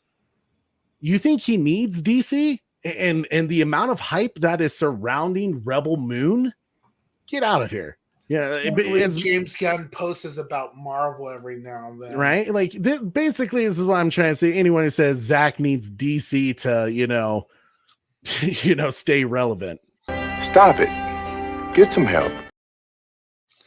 I can't believe directors post about their, projects and their content and stuff. Right? Yeah, especially with an event that's coming up to raise money for the American Foundation for Suicide Prevention. Why would Zach ever promote that? Don't be silly. Come on, like let's be honest with each other. Don't be silly. Don't just hate on the guy because you hate him. But do they really hate him, or do they hate, people that they project in their heads? It's a bit of both. Some people have versions of the characters that they want to see. Like some people still think they want to see Superman in red tights, smiling and saving a cat out of a tree. But Superman can do a little more than save a cat out of a tree, I think. Right. But hey, if you want Superman to become a C-list, character in DC, then have fun. Corey, go ahead and pull up. Yep. Thank you, sir. So, what up, Batman? What's up, Batman? Guys, check out Batman's thoughts. His YouTube channel, it's blowing up. He just crossed over 100 subscribers. He crossed over like 200. He's like 240. Oh, he's over 200 now? Yeah. Damn, Batman. I haven't been paying attention then, dude. I apologize. Guys, go over. He's growing like crazy. He's doing great content over there with Star Wars. He's reviewing movies that, hell, man. Hey, he's paying them. He's paying to watch them so you don't have to, like Winnie the Pooh's killer movie, and he's probably gonna be doing the Grinch serial killer film. He just got back from band practice, so he asked real quick, was SnyderCon officially confirmed? It's not officially confirmed. So this is where I say the word of mouth is suggesting that it is a SnyderCon, that it will be kind of like what he did a couple years back, where he had everyone come to that college campus in the auditorium, and he played Watchmen, Man of Steel, and BVS Ultimate Edition. And people got to chat with him about, his plans. And he had talked about some of the future Justice League things that he was going to do. My guess is this is probably something very similar to that, just based off the rumors that are coming from the people who are kind of working on this with Zach. So April 28th, 29th, 30th, my guess is April 28th, they're going to show Man of Steel. 29th, they're going to show BVS Ultimate Edition. And then on the 30th, they're going to show Zack Snyder's Justice League. I wouldn't be surprised if there was some Rebel Moon updates at that time. But Corey, go ahead while we're waiting. Kind of like how he's doing the Watchmen, or he had a Watchmen theatrical release, his extended director's cut in Michigan recently that helped raise money for the American Foundation. So he's been a busy guy lately doing all this stuff. Corey, if you can, go ahead and post the link into the YouTube chat, please, to open up our panel. YouTube, or yeah, just YouTube for now. Yeah. Okay. Unless if there's specific places, but I wasn't sure if you wanted me to do all comments on Facebook feed and just YouTube. Yeah, just YouTube for now. But in his Man of Steel, in his post that he did on Vero with the Henry Cavill monochrome picture. You pin it, by the way. Sorry. What's that? Will you pin it? Yes. One moment. Corey, can you read the post on Vero from I have it on the slide, the top right one.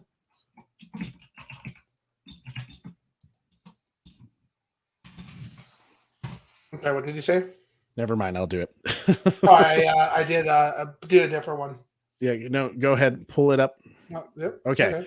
So with the Man of Steel, BVS, Zack Snyder's Justice League, it says life is a cycle from birth to death to rebirth. And so the hero's journeys is a cycle as well, a continuous journey of growth and transformation. Now, with whatever Zack says, right? Whatever Zack says is often there's a hidden message within that. Now, some people could take this as, oh, he's clearly talking about Superman's arc, right? Life cycle from birth to death, the hero's journey, the continuous journey of growth and transformation. The arc that he had built around Superman of Man of Steel, the death in BVS, and the rebirth in Zack Snyder's Justice League. And in a way, he kind of goes through that transformation, that same arc again, in a way, when, as we knew in Justice League Part 2, he was going to succumb to the anti-life equation of Darkseid and become evil Superman, kind of in a justice world. And then at some point, the Superman that we all know and love was going to return and be the shining example of truth, justice, and the American way, right? All these little things. Now, some people could take it as, hey, Zack is trying to hint that there's a rebirth going on here. There's a transformation of what is to come. And the fact that we heard Kevin Smith say recently, he has a theater in New Jersey that he was going to show Zack Snyder's Justice League, they were going to show Batman Returns, and Warner Brothers wouldn't let him. And I think at one point he had talked to Zack about showing Zack Snyder's Justice League, and for some reason that didn't go through. And yet here Zack is able to get it at most likely some theater in California. So something cool is coming. I think we're going to get the official announcement of what is going on during these days, so people have time to get tickets and all that jazz. Probably Sunday during the Nerd Queen show. As we know, they did Justice Con with him. So he's probably going to go through them again. Now, I know some people, whether you like that or not, you think it's gatekeeping. Nonetheless, I understand where you guys are coming from with that. I do. I honestly do. All in all, this is going to be for a good cause to support Zack, but more importantly, to support the American Foundation for Suicide Prevention. So I'm all there for that reason specifically. But Corey, I see that we already have someone in our back chat. Yeah. Let's go ahead and bring him in. This is a first time here. I'm excited for this one. What's hey up, buddy? guys. Hey, how's it going, man? How we doing? Yeah, fine morning here. Oh, Oh, good, yeah. So good. where are you from, Law? The Philippines. Philippines. Hey, that is crazy. That's awesome. Yeah. Thank you so much, dude. It's been awesome to see here. I did see you on Sil Abdul's show yesterday. That was exciting. How was that? Was that your first time on a live show? Yeah, that's my first time too. Wow. Nice. Very cool. What was that experience like for you? I felt nervous at first. Yeah, I completely. I'm just starting my YouTube channel and my What? podcast. So Wow, that's Nice. awesome. Have you already posted a video or? I have videos, but content is still a little mix with Okay. church Well- stuff and comics, movies. Nice. Very cool. Well, Law, if you want, you probably have seen us do this multiple times, but we love when you guys we support our content creators. So go ahead, give us your link so that way we can post and show everyone I got on the it chat already. so that they can follow you and subscribe to your channel. Yeah, I'm still learning the ropes. Yeah, no, congrats, It's, man. at It's very Guitar, exciting. Hole 5. It What looks was like- that, Corey? I think I found you here. Oh, okay. Yeah, Yep. Scatterhole 5. That's Boom. awesome. That's so cool. And you're doing comics, and I think you said church content as well. Yes. Oh, Very that's fantastic, cool. buddy. That's great, man. Awesome. Well, Law, seriously, this is a blast. I've seen you in the chat on multiple channels, Yeah. and you always have great things to say. So to see you finally guys. here, man, Yeah, it's a pleasure, dude.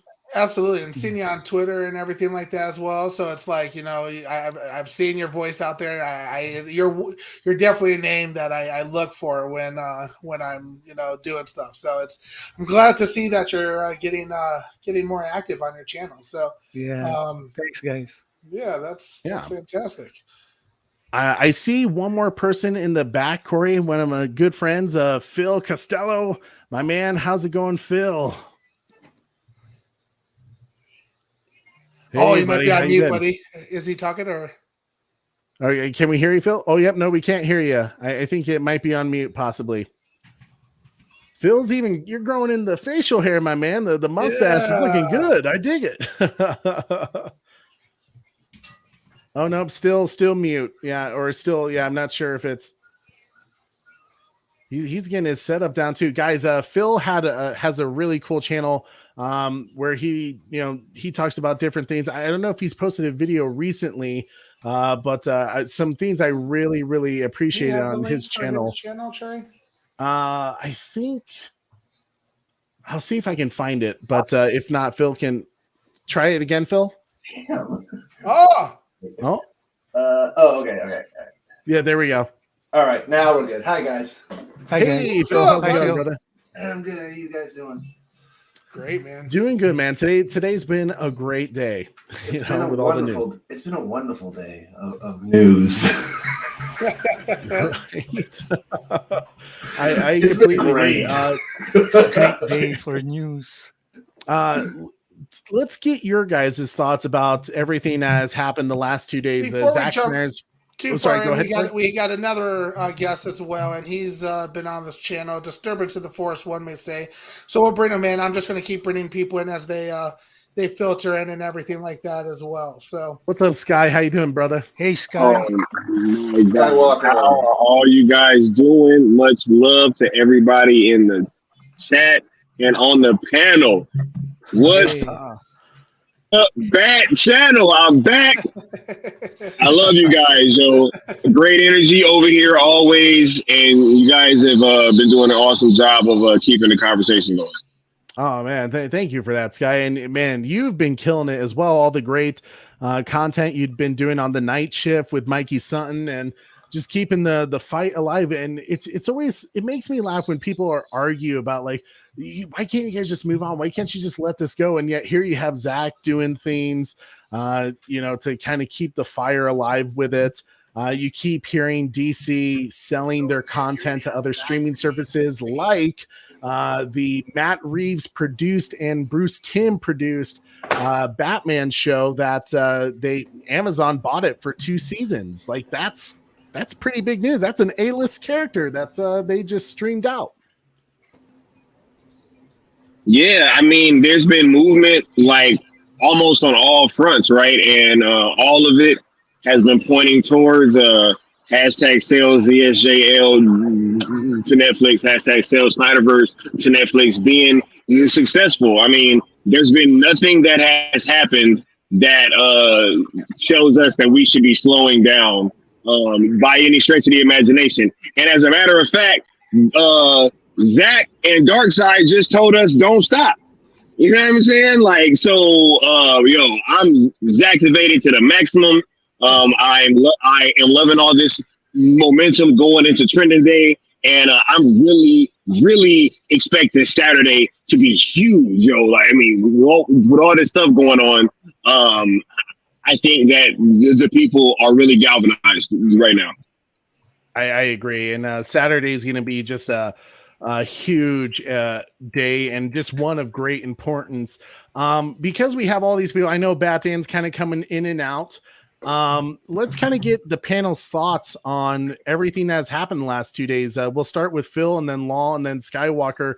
Tell us about the full circle tweet from Zack Snyder, and then also tell us about the message from Ben Affleck with the Hollywood Reporter. Let's start with Phil. I think all this has been perfect timing because, I mean, everything is lining up perfectly.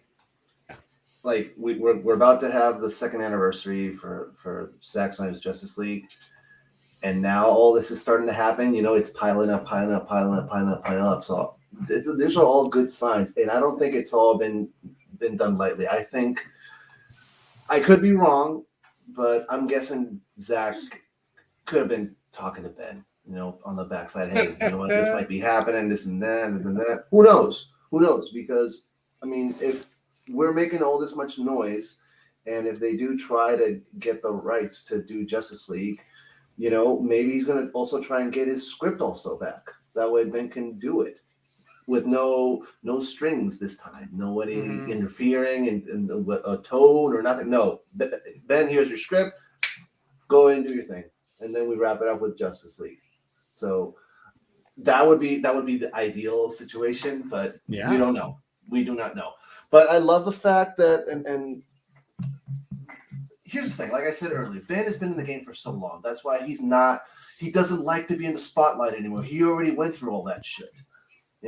So he literally I don't know if you guys heard an interview that he did with Howard Stern. Yes, a while back ago, and he was saying he was hesitant to marry J-Lo because he didn't want to, like, he wanted to try to avoid all the drama, the paparazzi life and all that. And I get it because he's busy. Like I say, this guy's been a child star, like diapers. I mean, the guy's been in the game so long. So I mean, can you blame him? So the fact that he didn't even say nothing before, it's even more powerful because that means that Ben is a very private person. Yes, he did the article now, but this was his time to speak. And that's why Gunn hasn't even said a damn word now, because he knows, like, he's in the corner now. He got caught. He bullshitted. Yeah. Great points all around, man. Like, and you might be onto something there. We do know they talk, him and Zach friends. And Ben. Yeah, they are good friends. I mean, how quickly have we seen Zach and Ben? Anytime Zach calls, Ben's there, right? He just shows up. No, you're absolutely right on that. Lol, what's your thoughts? And before we jump to Lol real quick, I'm just going to bring in a few more guests. We got Batman's thoughts here, and we got Neo Sevens here as well. So welcome, boys. Marcus, Batman, great to see you guys. Glad to hear. We'll get you guys in just a moment to talk about what's been going on the last few days. But and Nightwing just popped up as well. So welcome, Nightwing. Look at this, Nightwing, even his first time. Good to see you. How's it going, folks? Perfect. Doing well, brother. Doing well. We're definitely going to be going around. I know you guys have been listening, talking about what's been going on the last few days. But Lol, let's start with you, and then we'll go to Skywalker, and then we'll get to everyone else who haven't spoken yet. But Lol, tell us what's your thoughts about the last few days of the full circle tweet from Zach. What do you think that event is, and what do you expect to hear? And Ben Affleck's comments on the Hollywood Reporter in relations to James Gunn's DCU. Yeah, I was surprised when I first heard the news. It was nighttime in our time. So, whoa, what's this? And I remembered Zack Snyder coming to the Warner offices, right? Mm-hmm. What day was that? And then this happened. Then the commercial happened with the DarkSeid boys. I mean, like, what is going on? I mean, like, I'm excited as hell. And in reaction to Ben's statement for not wanting to do Gunn's DC, well, in my opinion, it's expected, since it's all about tone, right?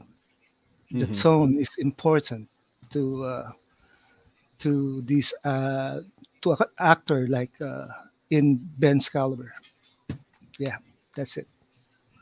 Well said, man. Yeah, absolutely. It's with Ben's reaction. I think you're spot on there. Like it makes sense. And he's brought up tone many times, right? He's talked about the Flash tone of how he really nailed it there with the Batman. So we're going to get something, a small cameo, but it's going to be great for those 5 minutes that Ben Affleck does something, but he's clearly not interested in the tone that James Gunn has with the DCU. Sky, my man, what are your thoughts the last few days, brother? Okay. Yeah. After this, I do have to go because I do got to go get ready for night shift with Mikey Sutton in like a little over 1 hour. It's going to be a crazy episode, yo. Looking forward to it. I'm loving this new show with Mikey. It's been super dope being able to do this, and I feel like we keep getting better and better each stream. And the last one was probably my favorite stream that I've ever done, right? So I'm super looking forward to doing this, and we're gonna be covering these same topics. But I'm about to give y'all some heat right now because, James Gunn has been lying this entire time, trying to soften the blow of this reboot. Amen. Right? This dude has been teeter-tottering back and forth, right? Trying to keep everybody from getting upset. Like, oh, Cavill's gone, but hey, I might have something for him in the future, right? I didn't fire him. I just didn't hire him, right? I mean, Gal Gadot's not out as Wonder Woman. Who said she's out? Right? I'm just doing a prequel that doesn't involve her character. And if I do involve Wonder Woman in anything, it's going to be an animated project. Who's going to voice her? I mean, I don't know. Right? I mean, Ben Affleck's out. Right? But hey, he might come back and direct something. Right? Right? I mean, Zack's gone. He's working on his new thing at Netflix, right? You know, he's happy with what I'm doing. Right? This guy has been lying this entire time. And the chickens is coming home to roost, baby. Right?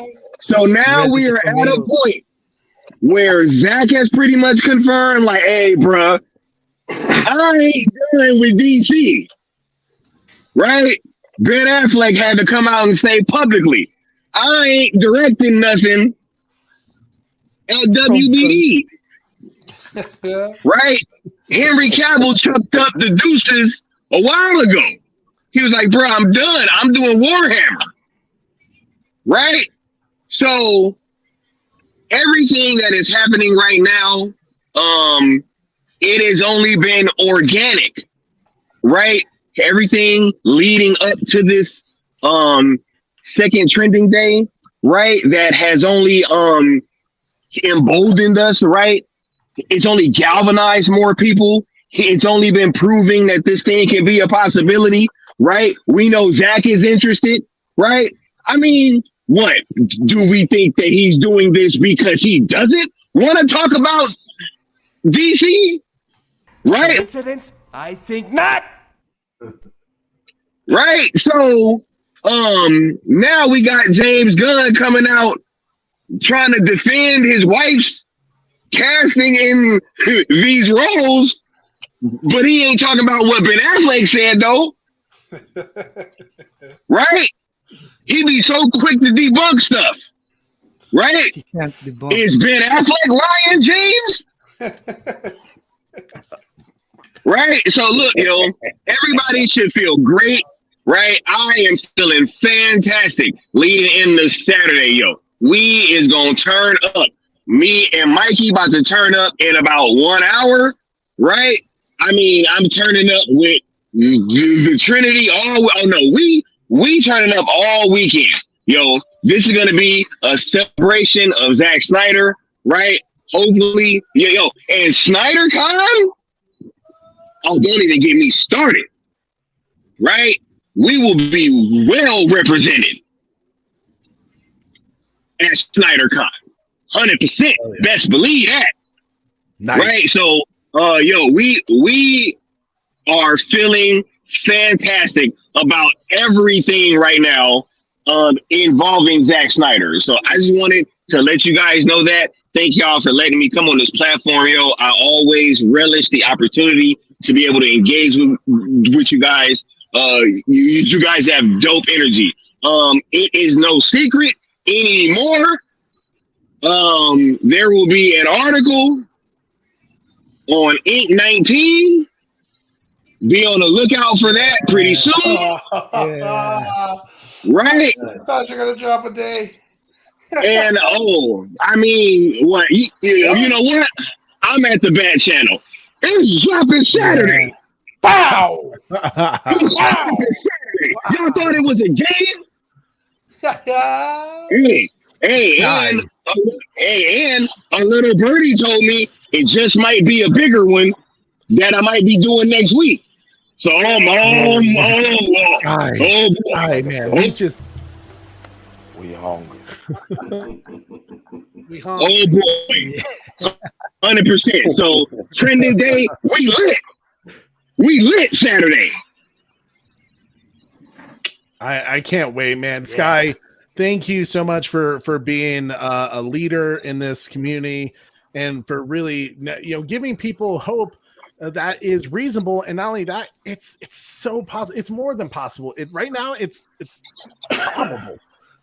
And I just appreciate that you were able to come up with this idea. You're doing it in a positive way, which you guys know on the Bat Channel, we're all about positivity. Every now and then we get a little fiery when it's deserved, but the fact that you were able to create a hashtag that was built on positivity, because just like as we talked about with the Ben Affleck article, the interviewer, he tried to throw in a little bit of like, your community's toxic, the Snyderverse, those fans aren't they just like vocal and overly obnoxious? And Ben Affleck did a great job being like, hey man, whatever you say about them, they're passionate and they get the job done, right?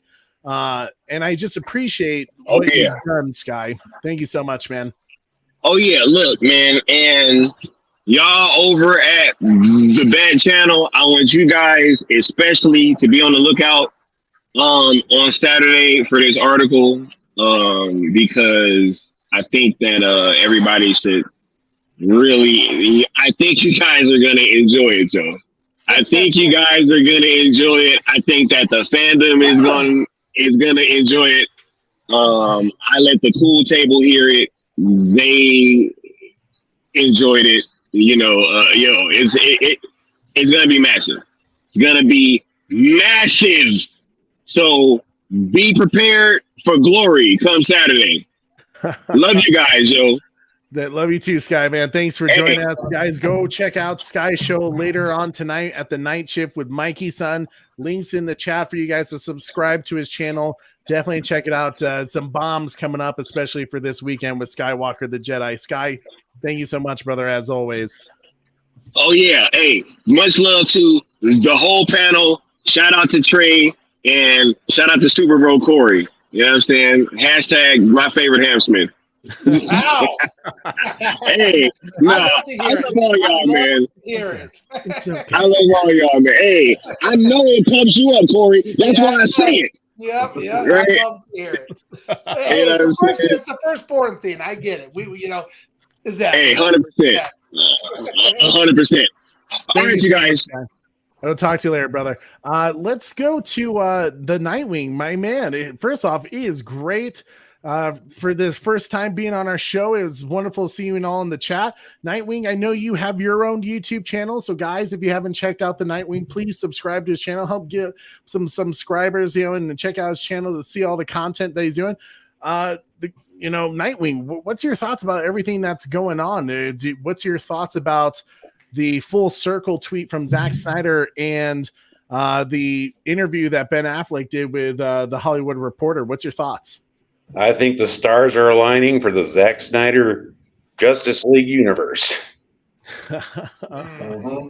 I agree. It does seem a big coincidence. Big shout out to Skywalker, the Cool Table, the Bat Channel, everybody that's here. Yeah, I'm going to be probably trying to cam up a few times over the weekend because I am so Zactivated.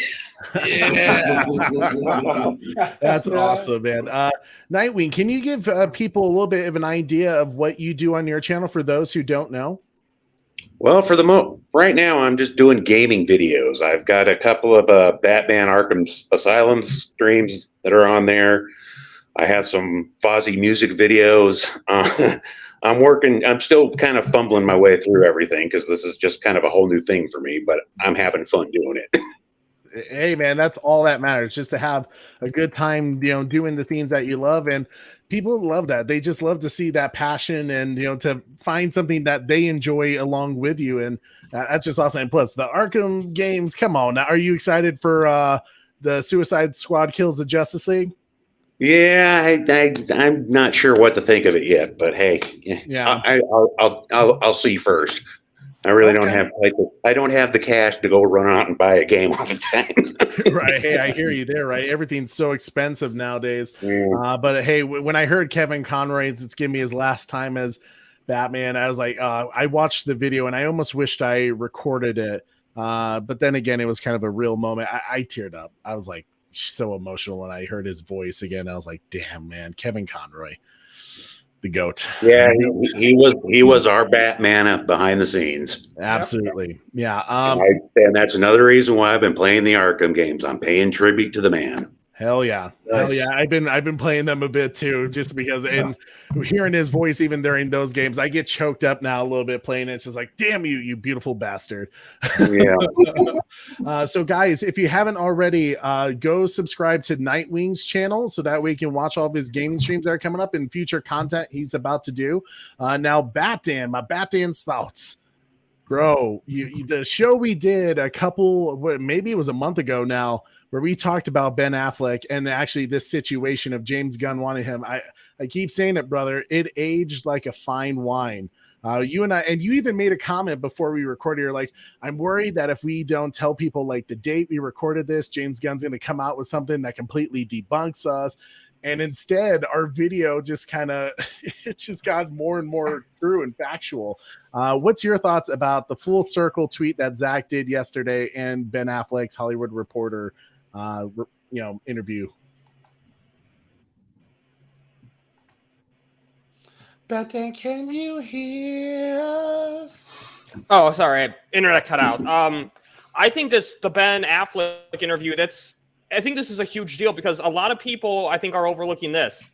Ben was not asked about James Gunn. They asked him, are you going to direct for DC? And then Ben Affleck went out of his way to say he will not direct for Gunn's DC.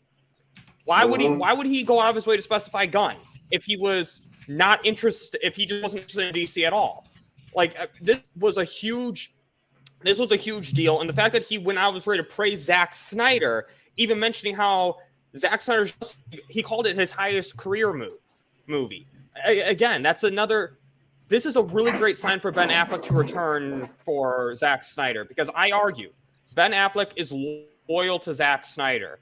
I think, put it like this, I think if he's doing Batman for Zack Snyder, it's not going to cost Netflix as much for him as it would if he was doing Batman for another director. Oh yeah, this is really great that we saw. It really exposed a lot. That Ben Affleck wanted to direct. He said that. That's what he said, and clearly it's not true. And he hasn't. I'm surprised Jane hasn't pulled he changed his mind card. You know, probably will soon, but when I saw you say that in our little internal chat that we have, I thought that I chuckled so much at work. I was like, only Batman would come up with that so quick. Because you're absolutely right. You know, it's just one of those scenes where I think the fact that James Gunn hasn't responded and kind of done a little bit of damage control kind of suggests that his hand got caught in the cookie jar, right? Like he was full of shit. So great points all around. Now, my man Neo Sevens, Marcus, your thoughts on the last two? First off, dude, that background is fire. Right? He's been upgrading nonstop, bro. I've been noticing it, the constant like subtle upgrades, and then it's like bam, yeah, it hits you in the face. More to come. Still a work in progress. First off, I want to say a shout out to the panel, and also a big shout out to the chat. Thanks for your support. And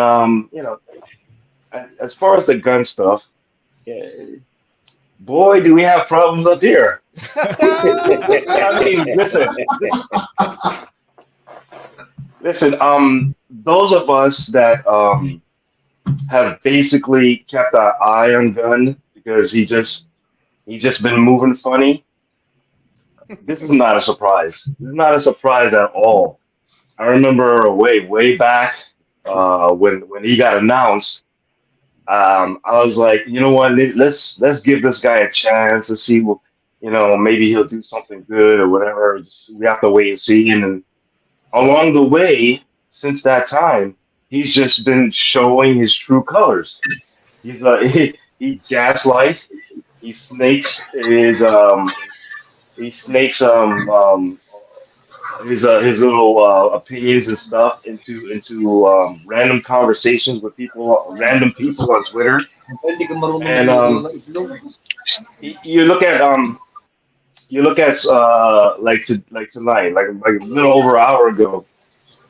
He chose to respond to somebody that tweeted at him about him stop casting your wife and everything, and then he goes on, I paraphrase, that basically he only casts his wife only in the Suicide Squad. That's fucking horseshit. Yep. That's horseshit. What is she? She's been on Peacemaker. She's been a Suicide Squad, Peacemaker. She's been in Black Adam. We know he's in Shazam. she's probably gonna have a little appearance in the Flash, and probably they inserted her in Blue Beetle. Give me a break. Oh, but I started in October or whenever the hell he started. Dude, there's a thing called reshoots where you can just add shit in, and the stuff in Black Adam, it looks like reshoots to me. You know, like they originally had her in the movie. You know, they added her in the movie. I'm pretty sure you could probably find an article that said that they're adding her several months ago. You know, so yeah, Gunn. Everything coming out of his mouth is a lie. Why? With a little sprinkle of truth to it, right? He likes to embellish. Maybe he likes to embellish in conversations. Maybe he did have a conversation with Ben, and Ben probably told him, "Fuck off." Who knows, right? He probably told him. We know that would happen with Henry. Off. I don't want to direct anything in DC. I do. He probably said, I do want to direct my personal projects at Warner Brothers, but DC, I'm done. I don't want to do anymore. Maybe that happened. Who knows? But we'll never know. Ben is a professional, right? He's not gonna really throw someone under the bus. I mean, listen, he had a horrible experience with the Justice League reshoots, and still, he's kind of reserved with that. You could tell by what he's intimating that it was a bad thing, a bad experience for him. But he's, you don't hear him throw out like Whedon's name and stuff like that. But we already know it's about Whedon, right? So, absolutely, going to Bat Dan's point, it is true. He could have just said, "Oh no, I'm not interested in directing any DCU stuff." No, he went out of his way to single out Gunn in Gunn's DC. I'm not directing anything. I don't want to direct anything for him. So to me, it's him specifically saying whatever Gunn is doing, his little goofy universe, Ben is not interested in that stuff. But it does not rule out him directing something for DC, right? But not Gunn's DC. That goofy shit. He doesn't want to. Come on. That wacky shit. He doesn't want to put a hardcore in his Batman movie or whatever. Come on, man. Yeah, I mean, you bring up a very good point. The fact that he specifically called it out as Gunn's DC, I don't want to direct something for them. It was kind of in a way like, hey, if there's another opportunity that I don't have to worry about being a part of his DCU, then I would come back. I would do something. Maybe who knows? Maybe an Elseworlds, DeLuca DC, something outside of Gunn's purview, right? Yeah. Yes. To me, some people that already have it in their minds that Ben is going to be Ben. They want to Ben out anyway or whatever. So they're like blanketing his statement when Ben is the statement is very direct about Gunn's DC. He didn't say, I'm not doing any more DC movies or big IPs and none of that stuff. So, listen, if Zack gives him the call, you think Ben is not going to answer? Of course he's going to answer. Of course. He did that shoot, that little extra shoot for the Snyder Cut. He did it for free. Yep. What does he keep going back to every interview that asks him about whatever DC films he's done? What does Ben has always said? He had the greatest time filming DDS. He loved that movie. He loved making that movie, even though he got critically panned and all that stuff. At least back in the day. He loves that movie. He had a great time. He had a great experience. It was a great set. It was a great crew. And he felt it was a great story. So guess what? Zack Snyder directed that. And if he had a terrible experience, like some of these people out there in the ether, in the interspace of the internet, right? they try to paint the picture. Oh, see, he hated being in Justice League, and they're trying to paint that on Zack. No, obviously he's talking about the Whedon stuff, the Whedon reshoots. Because if he had a hard time with Zack, if he hated the time with Zack on Justice League, why would he come back to shoot extra scenes for the Snyder Cut, right? Exactly. Come on. So we got to keep on hashtagging.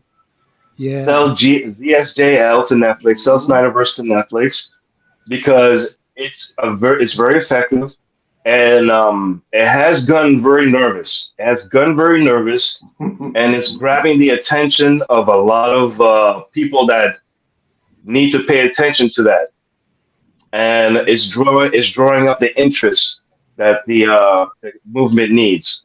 So listen, we're close. I think we're close. Yeah. So the more desperate Gunn gets, the more you're going to see him on Twitter trying to say whatever kind of nonsense. So he's nervous. We got Gunn on the run right now. He's on the run. Gun control. Literally. Yeah. So listen, we can coexist, man. Gunn can have a universe. I'm not gonna watch it. I'm not gonna support it. But there's people out there that will. Good for you. That's something for you. We want, at least I want. I'm sure everyone on the panel wants. We want Snyder to have his piece of the DC pie, and it's gonna work for him if it's over at Netflix or wherever it lands. But it's most likely gonna be Netflix, right? So even if it's an Elseworlds and it falls under DeLuca, fine. If Snyder is fine with that, then great. But I think that Warner Brothers' relationship is kind of soured, not with DeLuca or Abdi, but it's kind of like this bad juju in the air between the two parties, right? Cloud. So listen. WB Zaslav make some money, sell the Snyderverse to Netflix. Let Netflix make their thing. You get your little piece of the pie. Everybody wins. We get our Snyderverse. The other DC fans, they get their Gunverse, and either way, Zaslav gets paid. Yeah, whatever he gets paid. It's really a win-win scenario for WBD to think about it, because they are $45 billion in debt. That's a fact, and they need to make money. And you have fans. The truth is, you have a large majority of fans who are just not going to support DC because of how Zack Snyder and that whole DCEU was treated, with David Ayer and Patty Jenkins, even with the third act of Wonder Woman, and just so many people who were treated poorly during that whole stint, that maybe those members, those audience people, would be more receptive to checking out something in the DCU if they got the rest of the DCEU story that Zack was building with the Snyderverse. So I think you bring up some wonderful points, Marcus. Listen, honestly, real quick. Yeah. Honestly, if they were to license the IP to Netflix, and it's a huge success, that's a huge success for DC as a brand. Yes. Because if people are huge fans, let's say the casuals that are not aware of the inner workings of what's been going on the last couple of years, and they discover DC through Netflix, through the Snyderverse on Netflix, and they love it. They're like, oh wow, this is great. Give me some more DC stuff. Maybe some of these folks go out to the theater to watch some of Gunn stuff.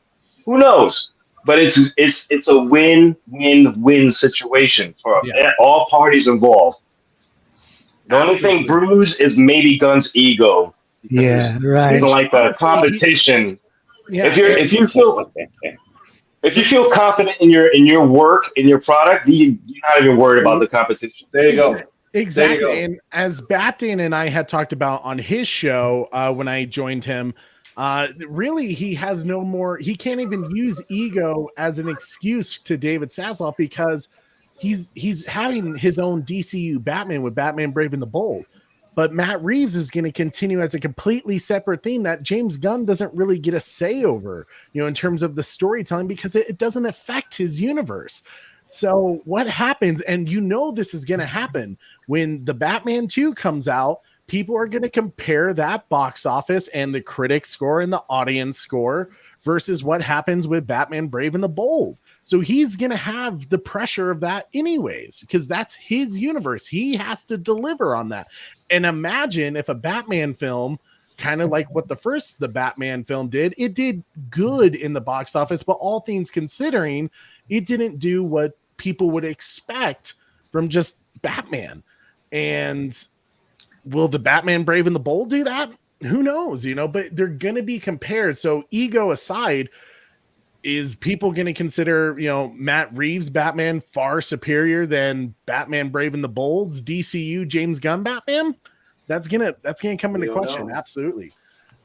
Question for you guys as we start to wrap this up, but I do want to get to a question before I let you guys all go around and talk about what you got going on your channels.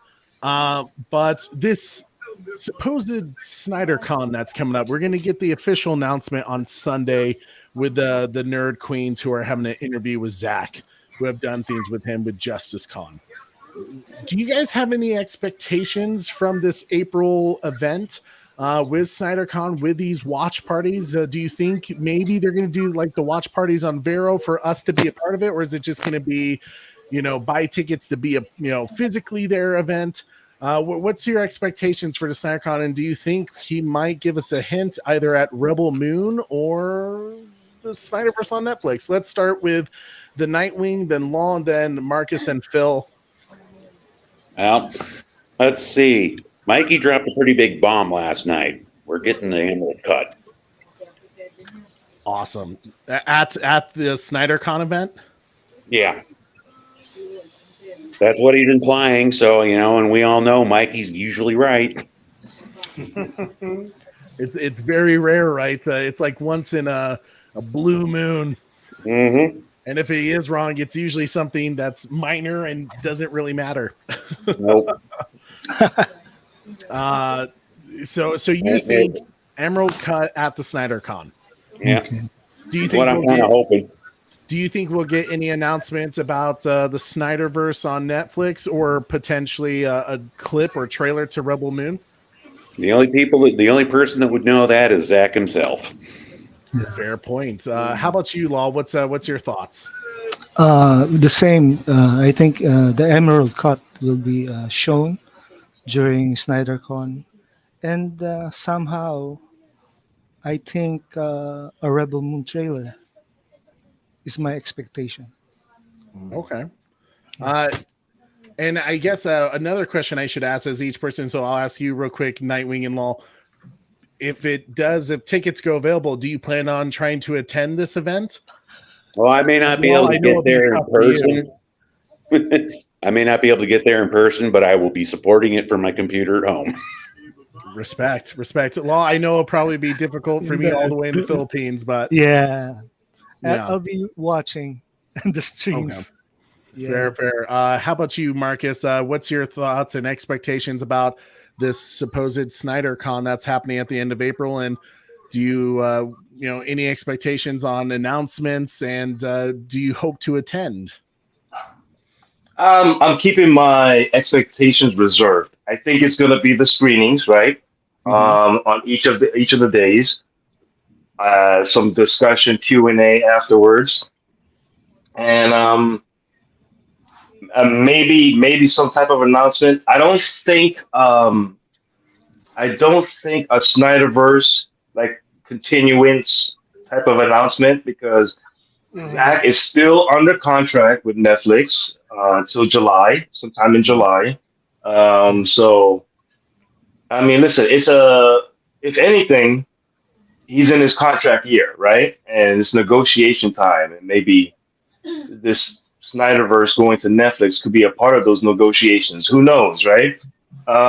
So I don't think anything Snyderverse forward is going to be announced. Maybe like everyone else said, maybe some kind of little Rebel Moon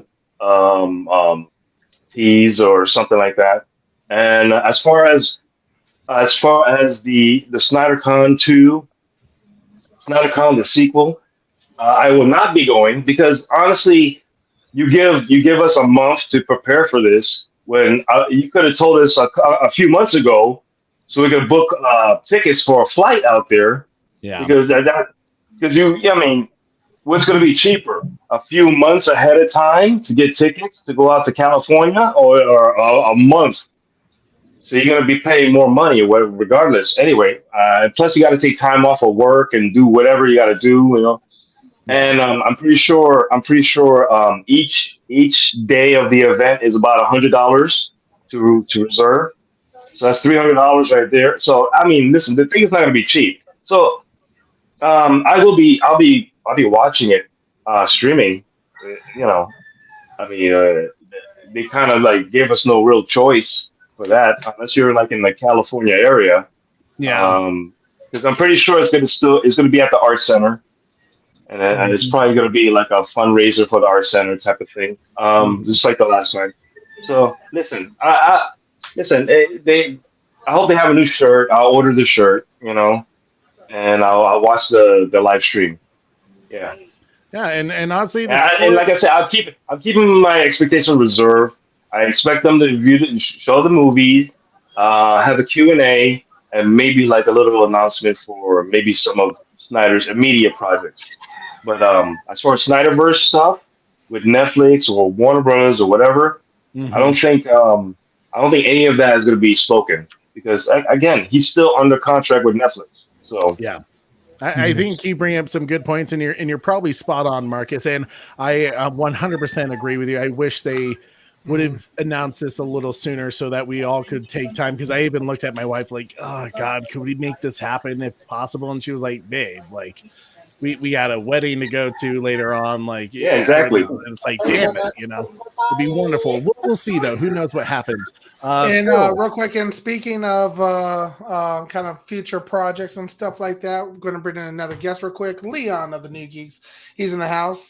Before we get Leon from Leon, Yo, Leon. definitely What's up, hit Leon? up Phil next as well.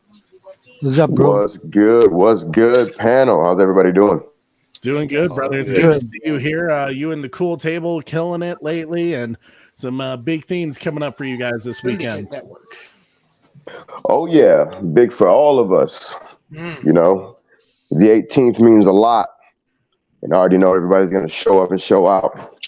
It's old news at this point, right? We're in the future. We're past this event. We killed it. You know, right?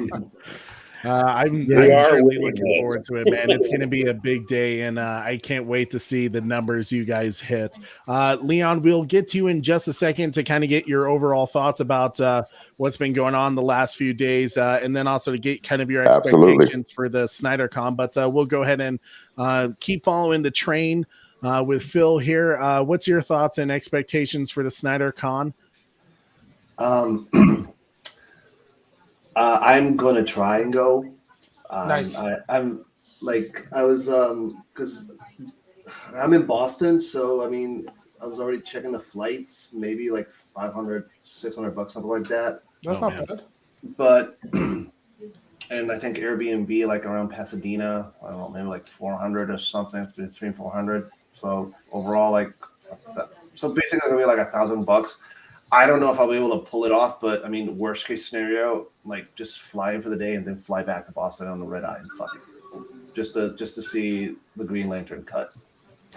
like just go and guerrilla style, just go in there, do it, get in the line, then just fly back to Boston and just see whatever. If I can pull that off, awesome. What to that would be awesome. What to expect?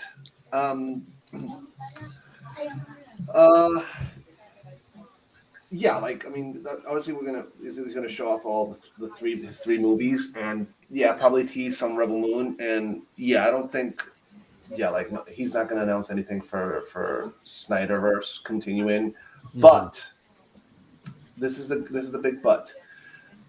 His contract, I think what it expires this summer, I think, for Zach. Yeah, I think Marcus said July, right? July this year. Yeah, I believe it's July. Yeah. That's when the article. Yeah, it was a 2-year contract, and All right. when they announced it, it was in July. All right. So They signed a 2-year. So it's July. So it's okay. So in March, April, May, June, we got 4 months. Let's put it 3, just to round it up. All right. What needs to happen in these 3 months is the following. 1, we got a trend. Loud. We got to fill that event to screen the Justice League movies a lot, because that's also feedback for Netflix. Not just Netflix, but any other potential buyer. Because another thing that we're not considering, because we know Netflix would be the front runner because Zack is in Netflix, but we got other streamers, and also Ben Affleck is also starting a very good relationship with Amazon. So I wouldn't count Amazon out of this either on potentially making an offer, because again, Ben and Zack, they're good friends. They are really friends. They're not like yeah.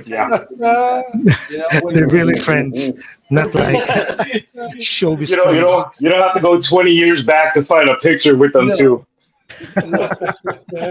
There are plenty of pictures where they're holding each other, hugging. Yeah, those guys, they might not be close, but they talk. Way more than him than Gunn. So I think that's where it's going. This is to test the waters for Netflix to see, okay, let's test the water, see the temperature, see how high of a hype is for Zack Snyder's content to continue. And also, with all this happening, like I said, everything is piling, it's starting to slow, and us trending, that's also helping. A lot of people are starting to convert. All the naysayers that say, no, it's over, let's just move on. We saw the storyboards, we're good to go. Let's just move on. Let's just close the page. Dude, Zack is not moved on. You guys should know this. If you're a Zack Snyder fan, regardless if it's DC, I'm a Snyder fan, and I've loved all his outside DC work, and this is a perfect opportunity to test the waters, because, like I said prior in other streams, that we need to give Zack as much leverage as possible, because Netflix is not going to want to let him go. Mm-hmm. They're not going to want to let him go. So okay, you want me to stay? Yeah, give me my toys back so I can play. That's pretty much what SnyderCon is going to do. It's good. They're going to see that, holy shit, Zack Snyder has such a huge fan base. How many subscribers? How many merch here? Man of Steel 2, that movie. And dude, honestly, and I'm going to go up out of a limb here. Why the fuck do you think Zack put Charlie Hunnam on a red hood? Green hood. Come on.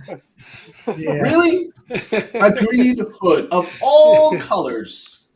A green hood. Zack knows what he's doing, right? He knows he's screwed with everybody. Gotcha. He's back. Dude, exactly. It would be such a great announcement. Imagine this. Okay, Ben Affleck we're doing the Affleck movie, but it's a limited series, 8 episodes. And you put fucking Green Arrow, Charlie Hunnam in there. Greedy as hell. Both of them against Deathstroke. Replacing Batgirl, because Batgirl's, that didn't happen. Imagine that. Those two against freaking Deathstroke. How more greedier can it get? And cheap. Yeah. Because you don't need super effects. You're not going to need expensive. No. Just fucking, that actually, to do the Batgirl, that would be cheap. Much cheaper than doing Justice League or a Man of Steel sequel. I often think about if they did get Charlie Hunnam as the Green Arrow, what they could do with the Nightmare world. I think they could pull, once again, because we know Zack is a big fan of Frank Miller's Dark Knight Returns. They could have the Green Arrow part of that Nightmare team and having Superman rip off his arm. Yeah. And so that is the one-armed Green Arrow. And that would be the coolest thing in the freaking world. But all great points, Phil. Abso-freaking-lutely. Batdan, what's your thoughts about SnyderCon? Do you have any expectations for it, and what do you hope to get out of it? Well, one thing I think is that this is a negotiating The reason why this was last minute is Zack is because of Sky's campaign. Zack is using that to prove the value of the Snyderverse. I think there is going to be a screening all 3 days, but there's one thing that I'm theorizing that's going to happen is that there'll be like SnyderCon, yes, but I think they might do screenings in different areas of the country, like something in Chicago, something in New York, something in Florida, because of how last minute this is. And to get more people to see the movie, you put it in different parts of the country, maybe one in Colorado. So I think that's something that could very well happen. It's a movie. You could easily have it distributed in different parts. So I think it's going to happen. And I think the only Snyderverse continuing announcements we'll get is his other Snyderverses, his Rebel Moon Snyderverse and Army of the Dead Snyderverse. So that's the only announcement. We're not, because they were still, I mean, Netflix may have not even made the offer yet, or Amazon or whomever. And to add to Phil's point, by the way, with Amazon, and no matter what, keep the hashtag Netflix, keep the hashtag Netflix, keep the hashtag Netflix. But if, let's say, with Amazon, I also have Henry Cavill with Warhammer. So there are advantages to different streaming services. I'll put it like that. So yeah, keep the hashtag Netflix, keep the hashtag consistent. And I just want a big budget or enough that Zack can do his story. Me personally, I'm hoping for the cast back. Not quite ready for the recast talk just yet, but we'll come to that when it comes to that. But point is, it's wherever it is, I'm happy, and I do think this event is to hype up his DC. Hype it. I mean, again, the fact that this is out trending what Gunn's doing, that's nothing to sneeze at right now. And that alone should prove the value of the Snyderverse. So 3.1 million tweets on an encrypted. I think you're onto something, Dan. Onto something, Dan. Because Zack has to get permission from Warner Brothers Discovery to show these movies in the first place. Yes. What if Netflix or whomever, they've already reached out to Warner Brothers, Zaslav, and said, "Listen, we're interested." And what if Zaslav is like, "Okay, I wanna beef up the value of this property. Let Zack show it. Let Zack handle this. Let him beef it up. Let him promote it, and let's show the demand for it and all that stuff. Yeah. And then maybe we can get a pretty penny from whomever, Netflix, Amazon, or whomever." Honestly, professionally, business-wise, business. I don't like that word anymore. Gunn, Gunn already eliminated himself when he said, I'm on the creative side, right? He's not on the business side of DC. He's on the creative side. So leave Gunn out of whatever behind the scenes business. Business is Zaslav. He's the guy. And maybe Saffron, but this goes above Saffron's pay grade. So if Zaslav sees a potential to make buku dollars from this, you think Zaslav is not going to try to capitalize on it? Of course he's going to capitalize. I mean, $45 billion in debt. Exactly, because these showings are going to be revenue generators for a bankrupt WBD right now. They're going to make a quick buck. If they do showings, they're going to make a quick buck out of this. Corey, I forgot to say something. I don't know if you guys, I don't know, Trey, if I've told you that I'm from Chile. Have I told you that before? Mm-hmm. Okay. Yeah. Well, born in Boston, but family from Chile. Whatever. Don't matter. Yes. One of my guys that well, you know that I'm doing my Batman project. My guy who's my lead comic, Chris Arriagala. He organized a screening for Justice League for this Saturday in Chile in a theater. I heard about that. That's awesome. Yeah. Oh, sweet. Yeah, because I think was it Samantha Wynn? Samantha Wynn, yeah. Samantha Wynn. Samantha, Ray Porter also. Yeah, Ray Porter, he announced that. Yeah. Wow. What a cool thing, too. I can't wait to hear all about that. So, Phil, if you could reach out to your friends sometime and after the event to kind of chat with him, or maybe if he wants to come on the channel to talk about that event, that would be. Yeah, I can tell Chris once it's just done. Yeah, yeah. Tell Chris to holler at us about. Tell him to holler at us about #Sell. He can link up with myself, Sky, Sammy. Yeah, for sure. Yeah, okay, I'll definitely let him Absolutely. know. One thing I do want to say before we get to Leon is Batan, you brought up some great points, and the fact that we all know James Gunn is a very trustworthy guy. He never lies. But when he says Netflix, hasn't reached out to him, I trust him with my kids. Oh God, Corey. My God. It's one of those scenes where we can trust James Gunn. Netflix hasn't reached out to him yet. Gunn can't fight his way out of a paper bag. Leon reached out to Gunn. They haven't reached out to Gunn, right? But Leon, give us your thoughts of what's been going on the last few days with the full circle transmission from Zack Snyder, Ben Affleck's interview today, and then tell us your expectations for SnyderCon. Sorry, Trey, I gotta run because I gotta get up early tomorrow. So I need to cut, but I gotta run. I just wanted to say goodbye and sells the CSJ to Netflix, guys. All right, Phil, thank you so much for being here, brother. It's always good seeing Phil, you guys. nice meeting you, Phil. Check out Phil's channel, the Batman: The Last Goodbye animated project. I've seen pieces of it, and guys, I tell you, it's gonna be really cool. It's gonna be exciting. I can't wait. Check it out. Yeah, Leon. You good sir, thank you for being so patient, and I know you haven't let said Leon anything. talk. That's the name of that chat. Let Leon talk. Oh, is Leon? I'm still here. Okay. Yes. Yeah, no, I'm good. I'm good, guys. He's keeping it dramatic. Very, very, very shy. But no, Marcus, he kind of touched on a couple of points, but as far that I was going to say, I'll expound upon it. But as far as Zack Snyder and #Full Circle and the event that's coming up, I'm extremely excited. I've been wondering about when there was going to be another SnyderCon for a while. And with everything that's been going on with the implosion of the DCU and with Sky coming in with this brilliant idea, this brilliant pivot towards, a greater destiny, I just kind of forgot all about things of that nature. Especially when everybody's telling us Zack gave up, right? He doesn't want to do it anymore.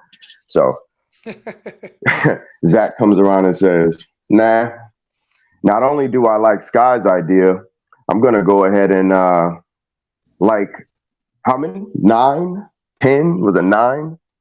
Vero posts that go in depth discussing #sells ZFJO to Netflix, #sells Snyderverse to Netflix.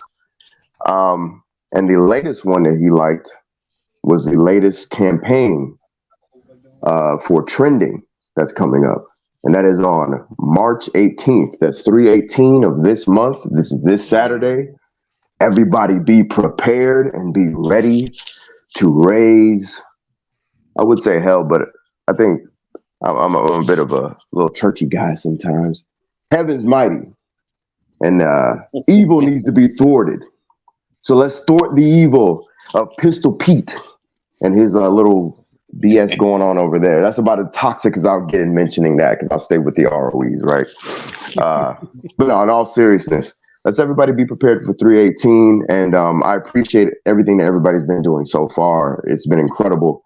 And it's why I've been kind of feeling like metaphorically sitting back in the office with my arms folded and just relaxing, because you guys make it easy.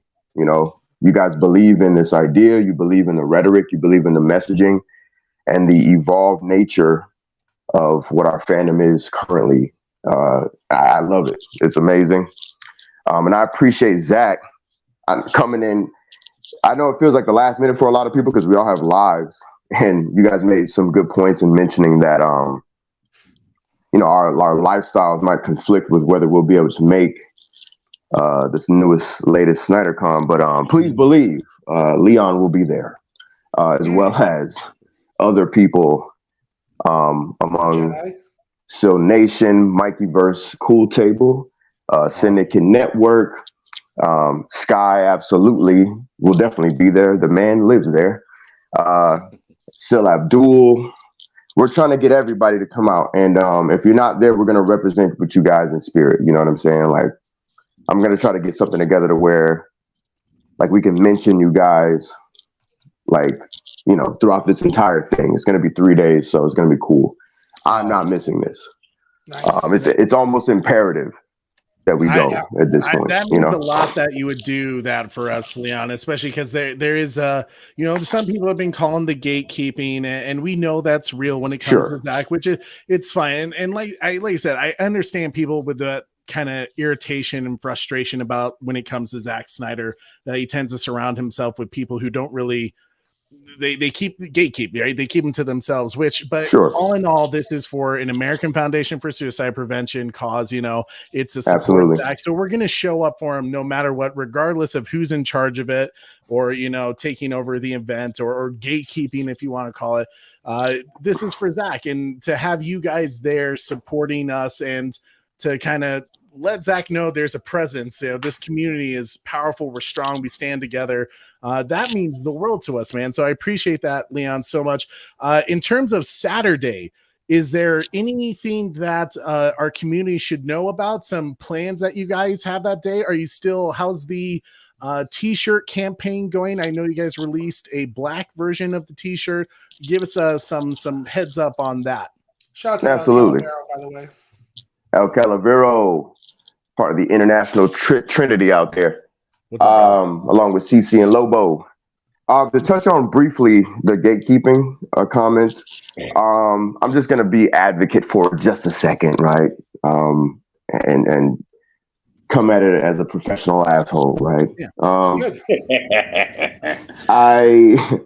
to say this. I would understand the gatekeeping if it's out of protection for Zach's best interest, you know, and I'll just leave it at that. If people are gatekeeping for Zack Snyder to protect him in his best interest, like, I would definitely commend that. I'm like that about what we have going on with the Seneca Network. I'm very protective of that. You know, Sil can tell you, he calls me repping ass Leon sometimes as a joke. You know, I'm throwing flags on the play. So if it is that, sure. I have seen gatekeeping that is not of that at all, because Zachary Edward Snyder is a grown man, and he's made it this far in life without them gatekeeping. So I'm pretty sure he'll do just fine with a SnyderCon. But again, if there is gatekeeping out of love, I respect. But to touch on the t-shirts and to touch on the campaign of 318, the trending day, man, everything's been going great. The black tees kind of made a spike in sales. Everything's been cool. I love that this is all going to AFSP. I was actually having a conversation earlier with a colleague of mine in California, and they had a tragedy unfortunately happen in among their command, and I was just like, we were just talking about mental health, and I was just like, man, like, this, it's kind of crazy. It's kind of bizarre that we're having this conversation, because like, I'm literally kind of involved with this campaign that's kind of dipping inside of AFSP, blah, blah, blah. And, you know, she was just like, you know, don't minimize it, because it seems like you're trying to not feel like it's like you're doing good work. Whatever you're doing is big. And I said, okay, I appreciate that, because I don't want to make it seem like this is about clout, because it's not. If everything we do can go towards mental health and AFSP, I'm with it. I'm 100% with it. So that's and that's why I always end everything by saying this when I talk about this sort of thing. Like, if you can't afford to buy anything, you can afford to pick up a phone or communicate in some way, reach out to people and help and make sure they're good, and say, hey, how you been? How you doing? Everything good? I haven't talked to you in a long time. And even if it feels weird or corny, just let them know. I was listening to a stream and I was compelled to say this to you, you know, for whatever that's worth. And just, you never know, that could brighten up somebody's day, you know, so that they can decide to continue. Who knows? We don't know. I like to think that we are in a community Say again. Check up on your strong friends. Check up on all your friends. Absolutely. Exactly. I like to think that we live in a community of, you know, people who should very well feel as though we can reach out to each other. So if that's the only way you can pay is by paying it forward, just checking up on somebody, just do that. It's absolutely beautiful what you said there too, Leon, because, you know, buying the t-shirts, you know, that's fantastic. That's great. It's supporting a fantastic cause with AFSP. But like you said, if you can't, you know, buy a t-shirt, can't afford to buy a shirt, you know, still make the hashtag trend. But like you said, check up on your friends, you know, mental health matters. And, you know, sometimes I even say, check up on your enemies. Oh, right. I'm serious. Like, I don't know. Like, I'm trying to live a life I'm trying to evolve more and just mature more. You can never learn enough, you know? And Necron, what up? And Pushing out himself. Oh wow! Just been summoned the Lord from the Necron is here. I'm sorry, I'm so late. I didn't know.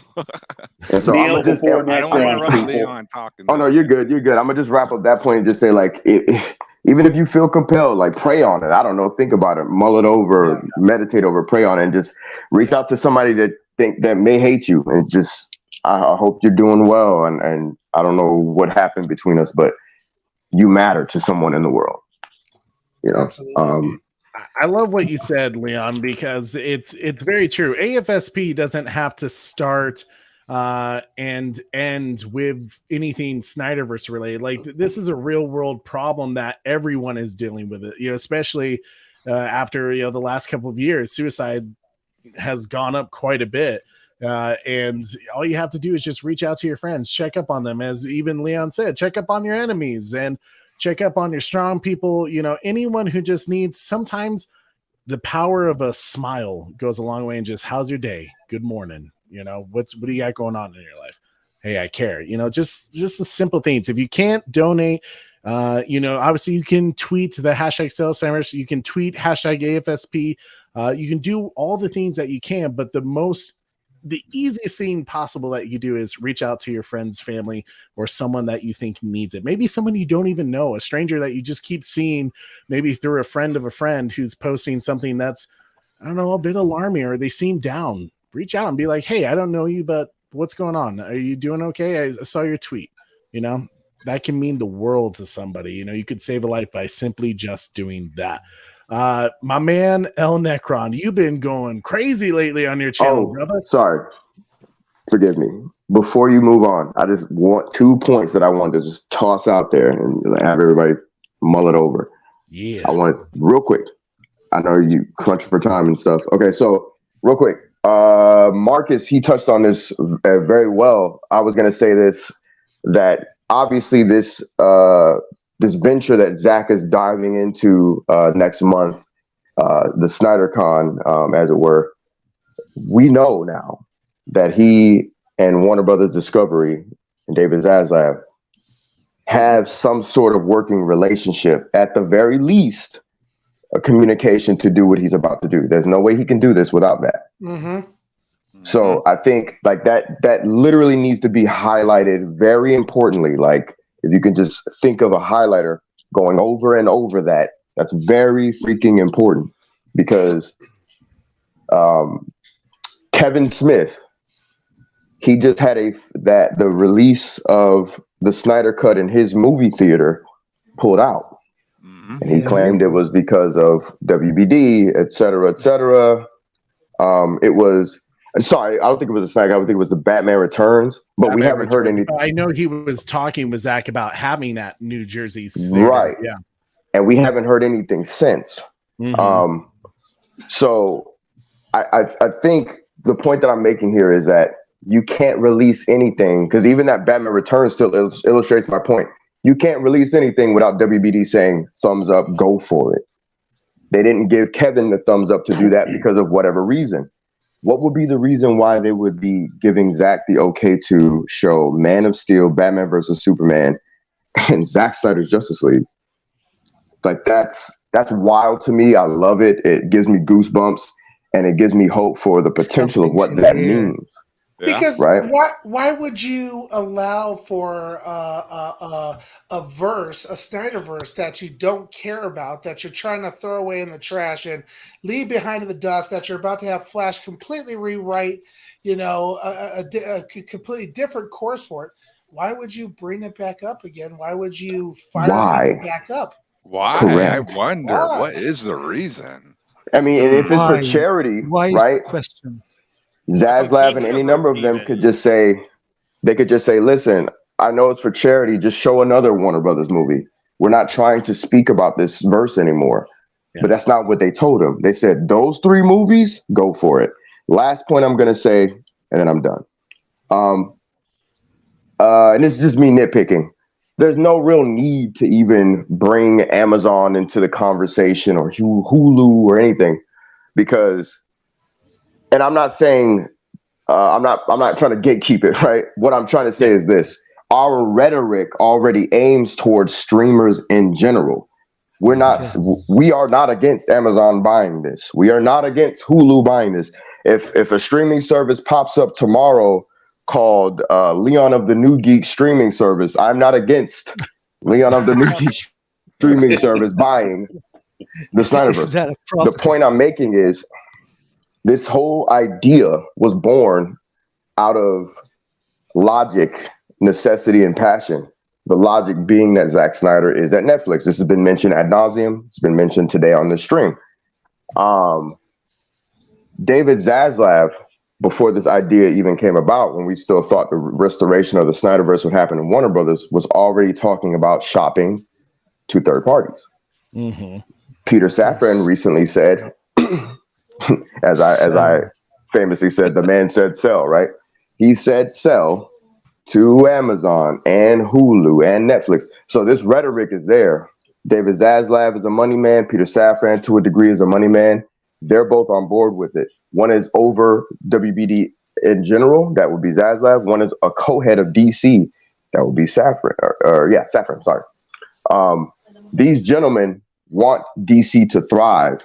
And David Zaslav, more than anything, wants money back. So, guys, I ask you, anybody that's in earshot of my voice on 318, keep all of this in mind. Everything that you know now should galvanize you. SnyderCon coming up, 318, Zaslav needing money. It's all pointing towards one inevitability. The Snyderverse will be restored somewhere. It will come back somewhere. It will be bought and sold somewhere. Where? Who knows? Well, for now, Netflix. Well, actually, no, you dropped a bomb a little bit earlier. You heard it here, folks. Make sure you subscribe to Leon on the New Greeks streaming services. He's going to be buying the continuation Who knows? of Zack Snyder Justice League 2 and 3. So You never we're know. looking forward to that, Leon. So you never know. Fundraiser starts tomorrow. You got to know the business. Hey, I'm kind of 50-50 on that for now. You know what I'm saying? So let's not get our hopes up. I'm 50-50 might, I'm 50-50 might not. You know what I'm saying? So that's 100 that I might not do it, could, might, should. You know what I'm saying? Anyway, 318, y'all be prepared and show up. You know what I'm saying? Don't be crazy. 318. You know what I'm saying? Sell GSJL to Netflix, sell Snyderverse to Netflix. You know what I'm saying? I hope everybody know this voice I'm imitating because it sounds stupid. Anyway. Yeah. We're gonna just get in straight facts. Now, my boy Necron, we're gonna let you talk finally. Obviously, we've been talking about the Full Circle tweet that Zach released and Ben Affleck's interview today. Tell us about that, and also tell us your expectations for SnyderCon. Okay. Well, you guys were talking about checking up on people, right? Anybody checked up on James Gunn since Affleck gave him that? Yo! Necron needs to be checked on, bro. He got a boom, boom. He might have been a double in that freaking warehouse fight, dude. He got whooped. For dude, real. he basically said, hell fucking no, I ain't working for that guy. in the most professional, polite way. But if he didn't read it any other way than that, I don't know what's the matter with you. He was like saying, "Fuck that, hell no, Zach or bust, motherfuckers." That's what Ben's saying in my eyes. So boom, let's go. Right, dude? Yes, that, brother. Snyder Fest, dude. Wow. This big movement, you know, but then all of a sudden, you know, the Cell movement, and all of a sudden, oh, Zach's going to do a Zack Snyder Fest. Oh, wow, what's up? Within a month. Think about that. The timing. Usually these things are planned like a year out. But you know, I personally think he's doing it because it's a hot fucking topic right now, thanks to the Cell movement. I think it's like a hot topic. It just adds fuel to the fire to do this. What is that secret message, Darkseid, in that message? What is he saying? Don't stop. It sounds like the music says "Don't stop," and I can't make out the other words, but just the fact that it sounds like it says "Don't stop," I feel like was a message to everyone, especially right before the event. Yeah. So, what an amazing thing, you know, Skywalker did. Because even at first, I was doubtful. I thought Gunn would cock block it. Like, no, I'm just thinking. But then, you know, you looked at it, and he ain't got nothing to do with this part of it. He can't. It's out of his hands. So it's fantastic. Sky, you know, coming up with it. Leon, fine tuning it basically to cover all the bases, because Leon knows these people and their little semantics. Well, you know, he didn't really say, you know. Actually, you know, what about the Affleck movie? What about the Wonder Woman? Dude, Snyderverse covers it all. That's why. $15 billion a character. What about Alfred's you know, laundromat, and what the fuck are y'all talking about, man? Bro, when I came up with Cell, Snyderverse, and Netflix, I literally, hand to God, like I was thinking of stuff like that. I was like, oh, like literally when Sky dropped it, I'm tweeting that at the same time, and I'm like, I have to do this because I know the 2 hashtag rule when it comes to trending days. I was already thinking about a trending day, and we hadn't even thought of one. And I'm like, I'm getting ahead of shit because that's how my mind works. And I was just like, I already know these people are going, no offense, they're gonna hashtag bring back Zack Snyder's hat that I saw him wear on Wednesday. Like, it's just all these different hashtags, and it's just like, oh my god, it's outsource and stupid shit like that. Yeah. Well, you didn't say live. You're absolutely right, Necron. Yeah. So I think Zach is like I can't double-headed parasite. Why would I? Yeah. You know, it's each thing is actually feeding off of each other in a good way. It's not a negative way. It's a good way. It's like it's got cross promotion actually. So yeah, I mean, how much I honestly feel this adds more fuel to the fire on trending day. Zach coming out saying this. No, this is like something that, like, what more could you ask for? And not only that, instead of just hearing Snyderverse Restored would be the only thing that could top this. Yeah, and I feel like with it being, you know, right before the event, it's going to help fuel the fire. Saturday, we're going to be trending all day, hitting some big numbers.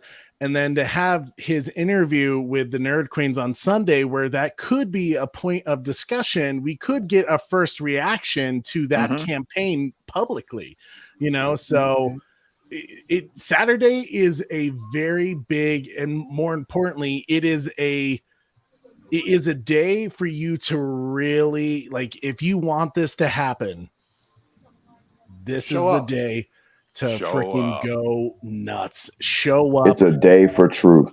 And can I add one more thing? Yes, go ahead. This is just a request from me to Zack Snyder.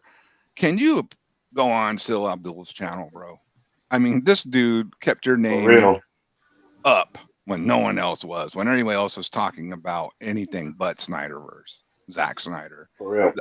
Sil kept it up, man. He was the one who told the truth. He also gave everyone hope. So I really think he deserves a Zack interview. That's just my personal opinion. Necron, bro. I said the same thing last night when they mentioned the gatekeeping. Yeah. I appreciate you saying that, man, because, like, real talk, any sort of rhetoric, and that's why I don't like touching on it at all, because I don't want to give it too much air to it. But like the rhetoric of, like, who can and can't do this or that. It's like, at the end of the day, the only reason I kept hope about any of this stuff was Syl. And then we come to find out THR and other what Forbes. is it? The trades, Forbes. They were all Deadline, saying, Forbes, and all them. guess what, guys? DeLuca and Abdi were going to use Snyderverse related characters. Guess what, guys? The Snyderverse was going to be restored in some way, shape, or form. DeLuca and Abdi were pushing for that, I should say. Sorry. Pushing for that. I guess So, yeah. And I want to dive deeper into that. Is the people like like? So who has the Zack interview again? What's their names? Nerd Queens, but Are Corey, these the same people that like when you were watching it like years ago, Trey? That was like, this is kind of whack, or like, is that the same group of people that? Let's not go too much into that, Corey. Like, I know where you're getting at. Yes, it was that. Okay, it's the same group. But Okay. yeah, but I don't want to. Yeah, I don't want to Open speak that ill. door. Okay. Yeah, No. I don't want to open. No, I'm not speaking ill. Yeah. I'm just saying like this is kind of weird. You know, it just Yeah. felt the vibes weren't like quite there for me personally. Yeah. It could be for other people. Who knows? Yeah, We it's won't dive definitely into fair. that one, I guess. Trey. You and I can talk a little bit more, but guys, as we kind of come close to the end of the show, because I know Sky is about to do his night shift, and I don't want to take away from everything that he's going to be doing from that show with Mikey. Let's go ahead and go around the panel real quick. Tell us what you got coming up on your show. Lol, we'll start with you, then Batman, Necron, Leon, and then the Nightwing, Marcus, and then we'll finish out the show. Okay. I'm still working on the kinks for my channel, but some topics will be either comic related, like sell the Snyderverse to Netflix hashtags, and some church materials that I've been working on with my small groups. That's it. And, very cool. I'm excited for that, Law, and to have you here first time on our show, man. That was so cool. It was glad to finally put a name to the face, or sorry, face to the name, I should say. But thank you so much for being here, guys. Please subscribe to Law. It's been a pleasure, dude. Hope to see you here again. Just been absolutely wonderful. It was a pleasure. Corey, who can you go back to? I don't recall the plan, but yes, Batman. You sir, what do you have coming up? Okay, so I can't officially 100% say this happening yet because I need to nail the time down with the guests 100%. But I may be doing a live stream tomorrow to get ready for the trending event. So be on the lookout. Once I confirm the exact time with the guests, I will say who it is. I will say what this is. But this will be Celsius Jail, Cell Snyderverse related because I'm hyping up this event. And I'm pretty excited for this, especially doing a live stream finally. Like, be on the lookout. That's all I'll say is be on the lookout. And if get this time nailed down, I'm really excited to have this person on. Ooh, you know when Bad Dan's being all secretive. And have a fantastic day. Fantastic day indeed. It was, especially with Ben Affleck. I don't like saying this is happening. So. It's fair. It's fair. I completely understand. Definitely with. I agree. I think my man, the witching hour right himself, Necron. What you got going on? Well, you heard it here first, man. Bat Dan's going to have Batflick on his show tomorrow night. That's going to be amazing. I'm kidding. Yeah, what do I got going on? Witching hour tomorrow night. Super duper fucking underground metal.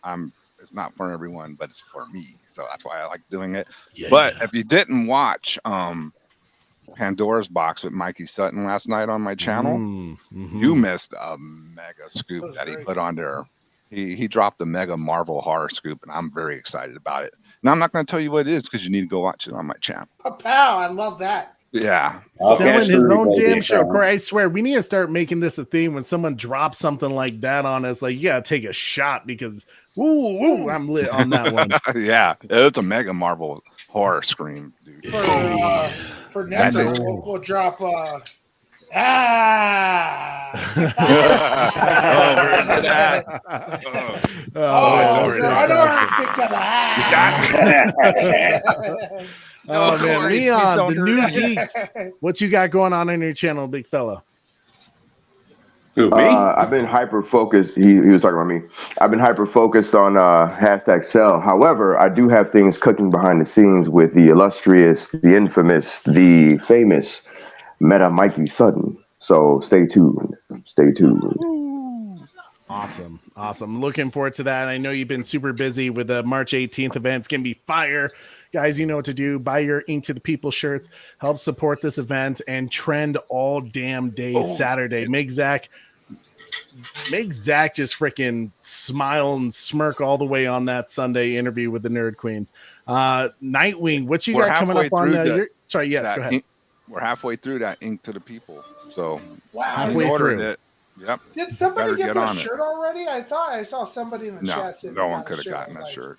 I was a They don't little print till jealous. after it's over. Yeah, I don't think they were saying they got it quite. I think they were saying they ordered it. They had. Yeah, they just bought it. Nightwing, what you got coming up on your gaming channel, good sir? Well, at the moment, I'm kind of debating between doing an Arkham City stream, Arkham Origins, or an Arkham Knight stream. I don't know. I'm making myself available for the trending day on Saturday. Love it. I've been blessed and humbled to meet all of everyone in this community since I first showed up here 5-6 months ago, and I may not have met you in person, but you're all friends, and I have much love for you. Oh man, thank you. See, that's exactly what I've talked about, man. Anyone who talks about this community is toxic. It's this right here that proves it's not. We're strangers. We haven't even met, and yet we all be like family and friends, man. Well, I met you guys technically. We did beat Bad Dad. That was a dope experience. I remember kicked those out at pictures. bingo, Hell yeah. You know, Worst day of my life. And I may be meeting someone else next month too. We'll see how that turns out. Yeah, we'll see how it goes. I'm My just man, kidding. Marcus. Packers fan living in Chicago, though, big fella, that don't work. And oh yeah, Aaron Rodgers sucks. Oh, damn. boy. Fighting words. My man, Marcus, what you got coming up, big sir? Oh, listen, I'm here to support the movement any way I can. Whenever I can, I hop onto anybody's stream, show my support. I want to throw out there. I mean, we're a month away from it, but hopefully by the time before Zack SnyderCon 2 comes out, people that are part of the Syndicate Still Nation that's going to attend, hopefully you will have your shirts, your sell shirts by then. Represent. Show up, represent. Make sure you take lots of pictures at the event. Do what you got to do. We got to hype this up. We got to move it forward. The goal, we're just pushing it. We're pushing that football down the field. And we're very close. We're very close to that to the end zone. So don't listen to people with false CPAs talking about they know business and they know numbers but yet they don't work for Netflix. They don't work for Amazon. So don't listen to these folks.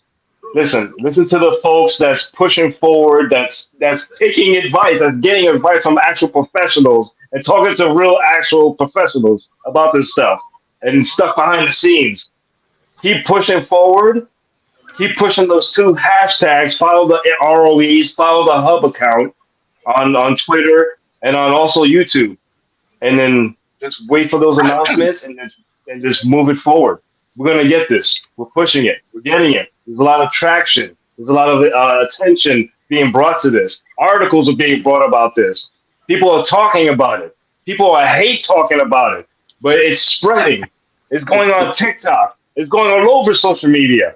So, Skywalker, great job. Leon, Snyder Queen, great job. We're making it happen. We're pushing it forward. We're being positive. We're being proactive. We're getting results. We're not attacking people. We're not going after this, going after that. No, we're going after the prize because our eyes are on the prize. Your eyes should be on the prize. Don't let this other distraction stuff mess you up. We're very close, guys. Don't let anybody sabotage us.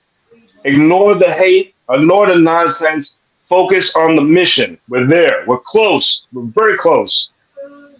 We're doing this for Zach. We're doing this for the Snyderverse. We're doing this for the fandom.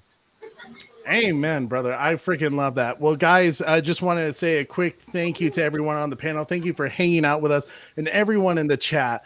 Like, you guys have been fire tonight. Thank you for getting us to 50 likes. That's so amazing. Replay crew who's watching this right now, we still need you guys as well. You come a long way to helping us out with smashing that like, commenting our video, sharing it with all of your friends and family, because that helps the YouTube algorithm. So replay crew, I love you guys. I support you. Thank you so much for all the help in helping create our channel and get us that 2K mark for subs. That's going to be a big day. Saturday, March 18th, go hardcore, trend all damn day. Make those numbers just explode for Zach, for American Foundation for Suicide Prevention. Get your Ink to the People t-shirt. Remember, hashtag sell ZSJL to Netflix, hashtag sell Snyder for to Netflix. If anyone negative is, being rude to you guys that day, say thank you for the engagement, and then hashtag sell ZSJL to Netflix, hashtag sell Snyderverse to Netflix. You guys was what made it happen for the Snyder Cut. It will happen again if you guys push just like you did before. Stay positive. March 18th. Ooh, it's going to be a damn good day. Guys, Skywalker's about to be on a show later with Mikey's son with the night shift. Some big things coming up there. I recommend you jump on that show later on. Thank you so much for hanging out with us. It should be going live. It should be going live. I think he's been waiting a little bit, and I apologize, Sky, for watching right now. Thank you, Sky. But I appreciate it, man. Thank you guys so much. I am Trey, your host of the Bat Channel with Super Bro Corey. Don't forget to hit the like, share, subscribe, and hit that notification bell so you never miss an episode. And don't forget to tune in weekly. Same bat time, same Bat Channel. All See you right. later, guys. Have a good one. See you on March 18th. Peace out. March 18th. Peace out. March 18th. It's gonna be big. Spartans! What is your profession?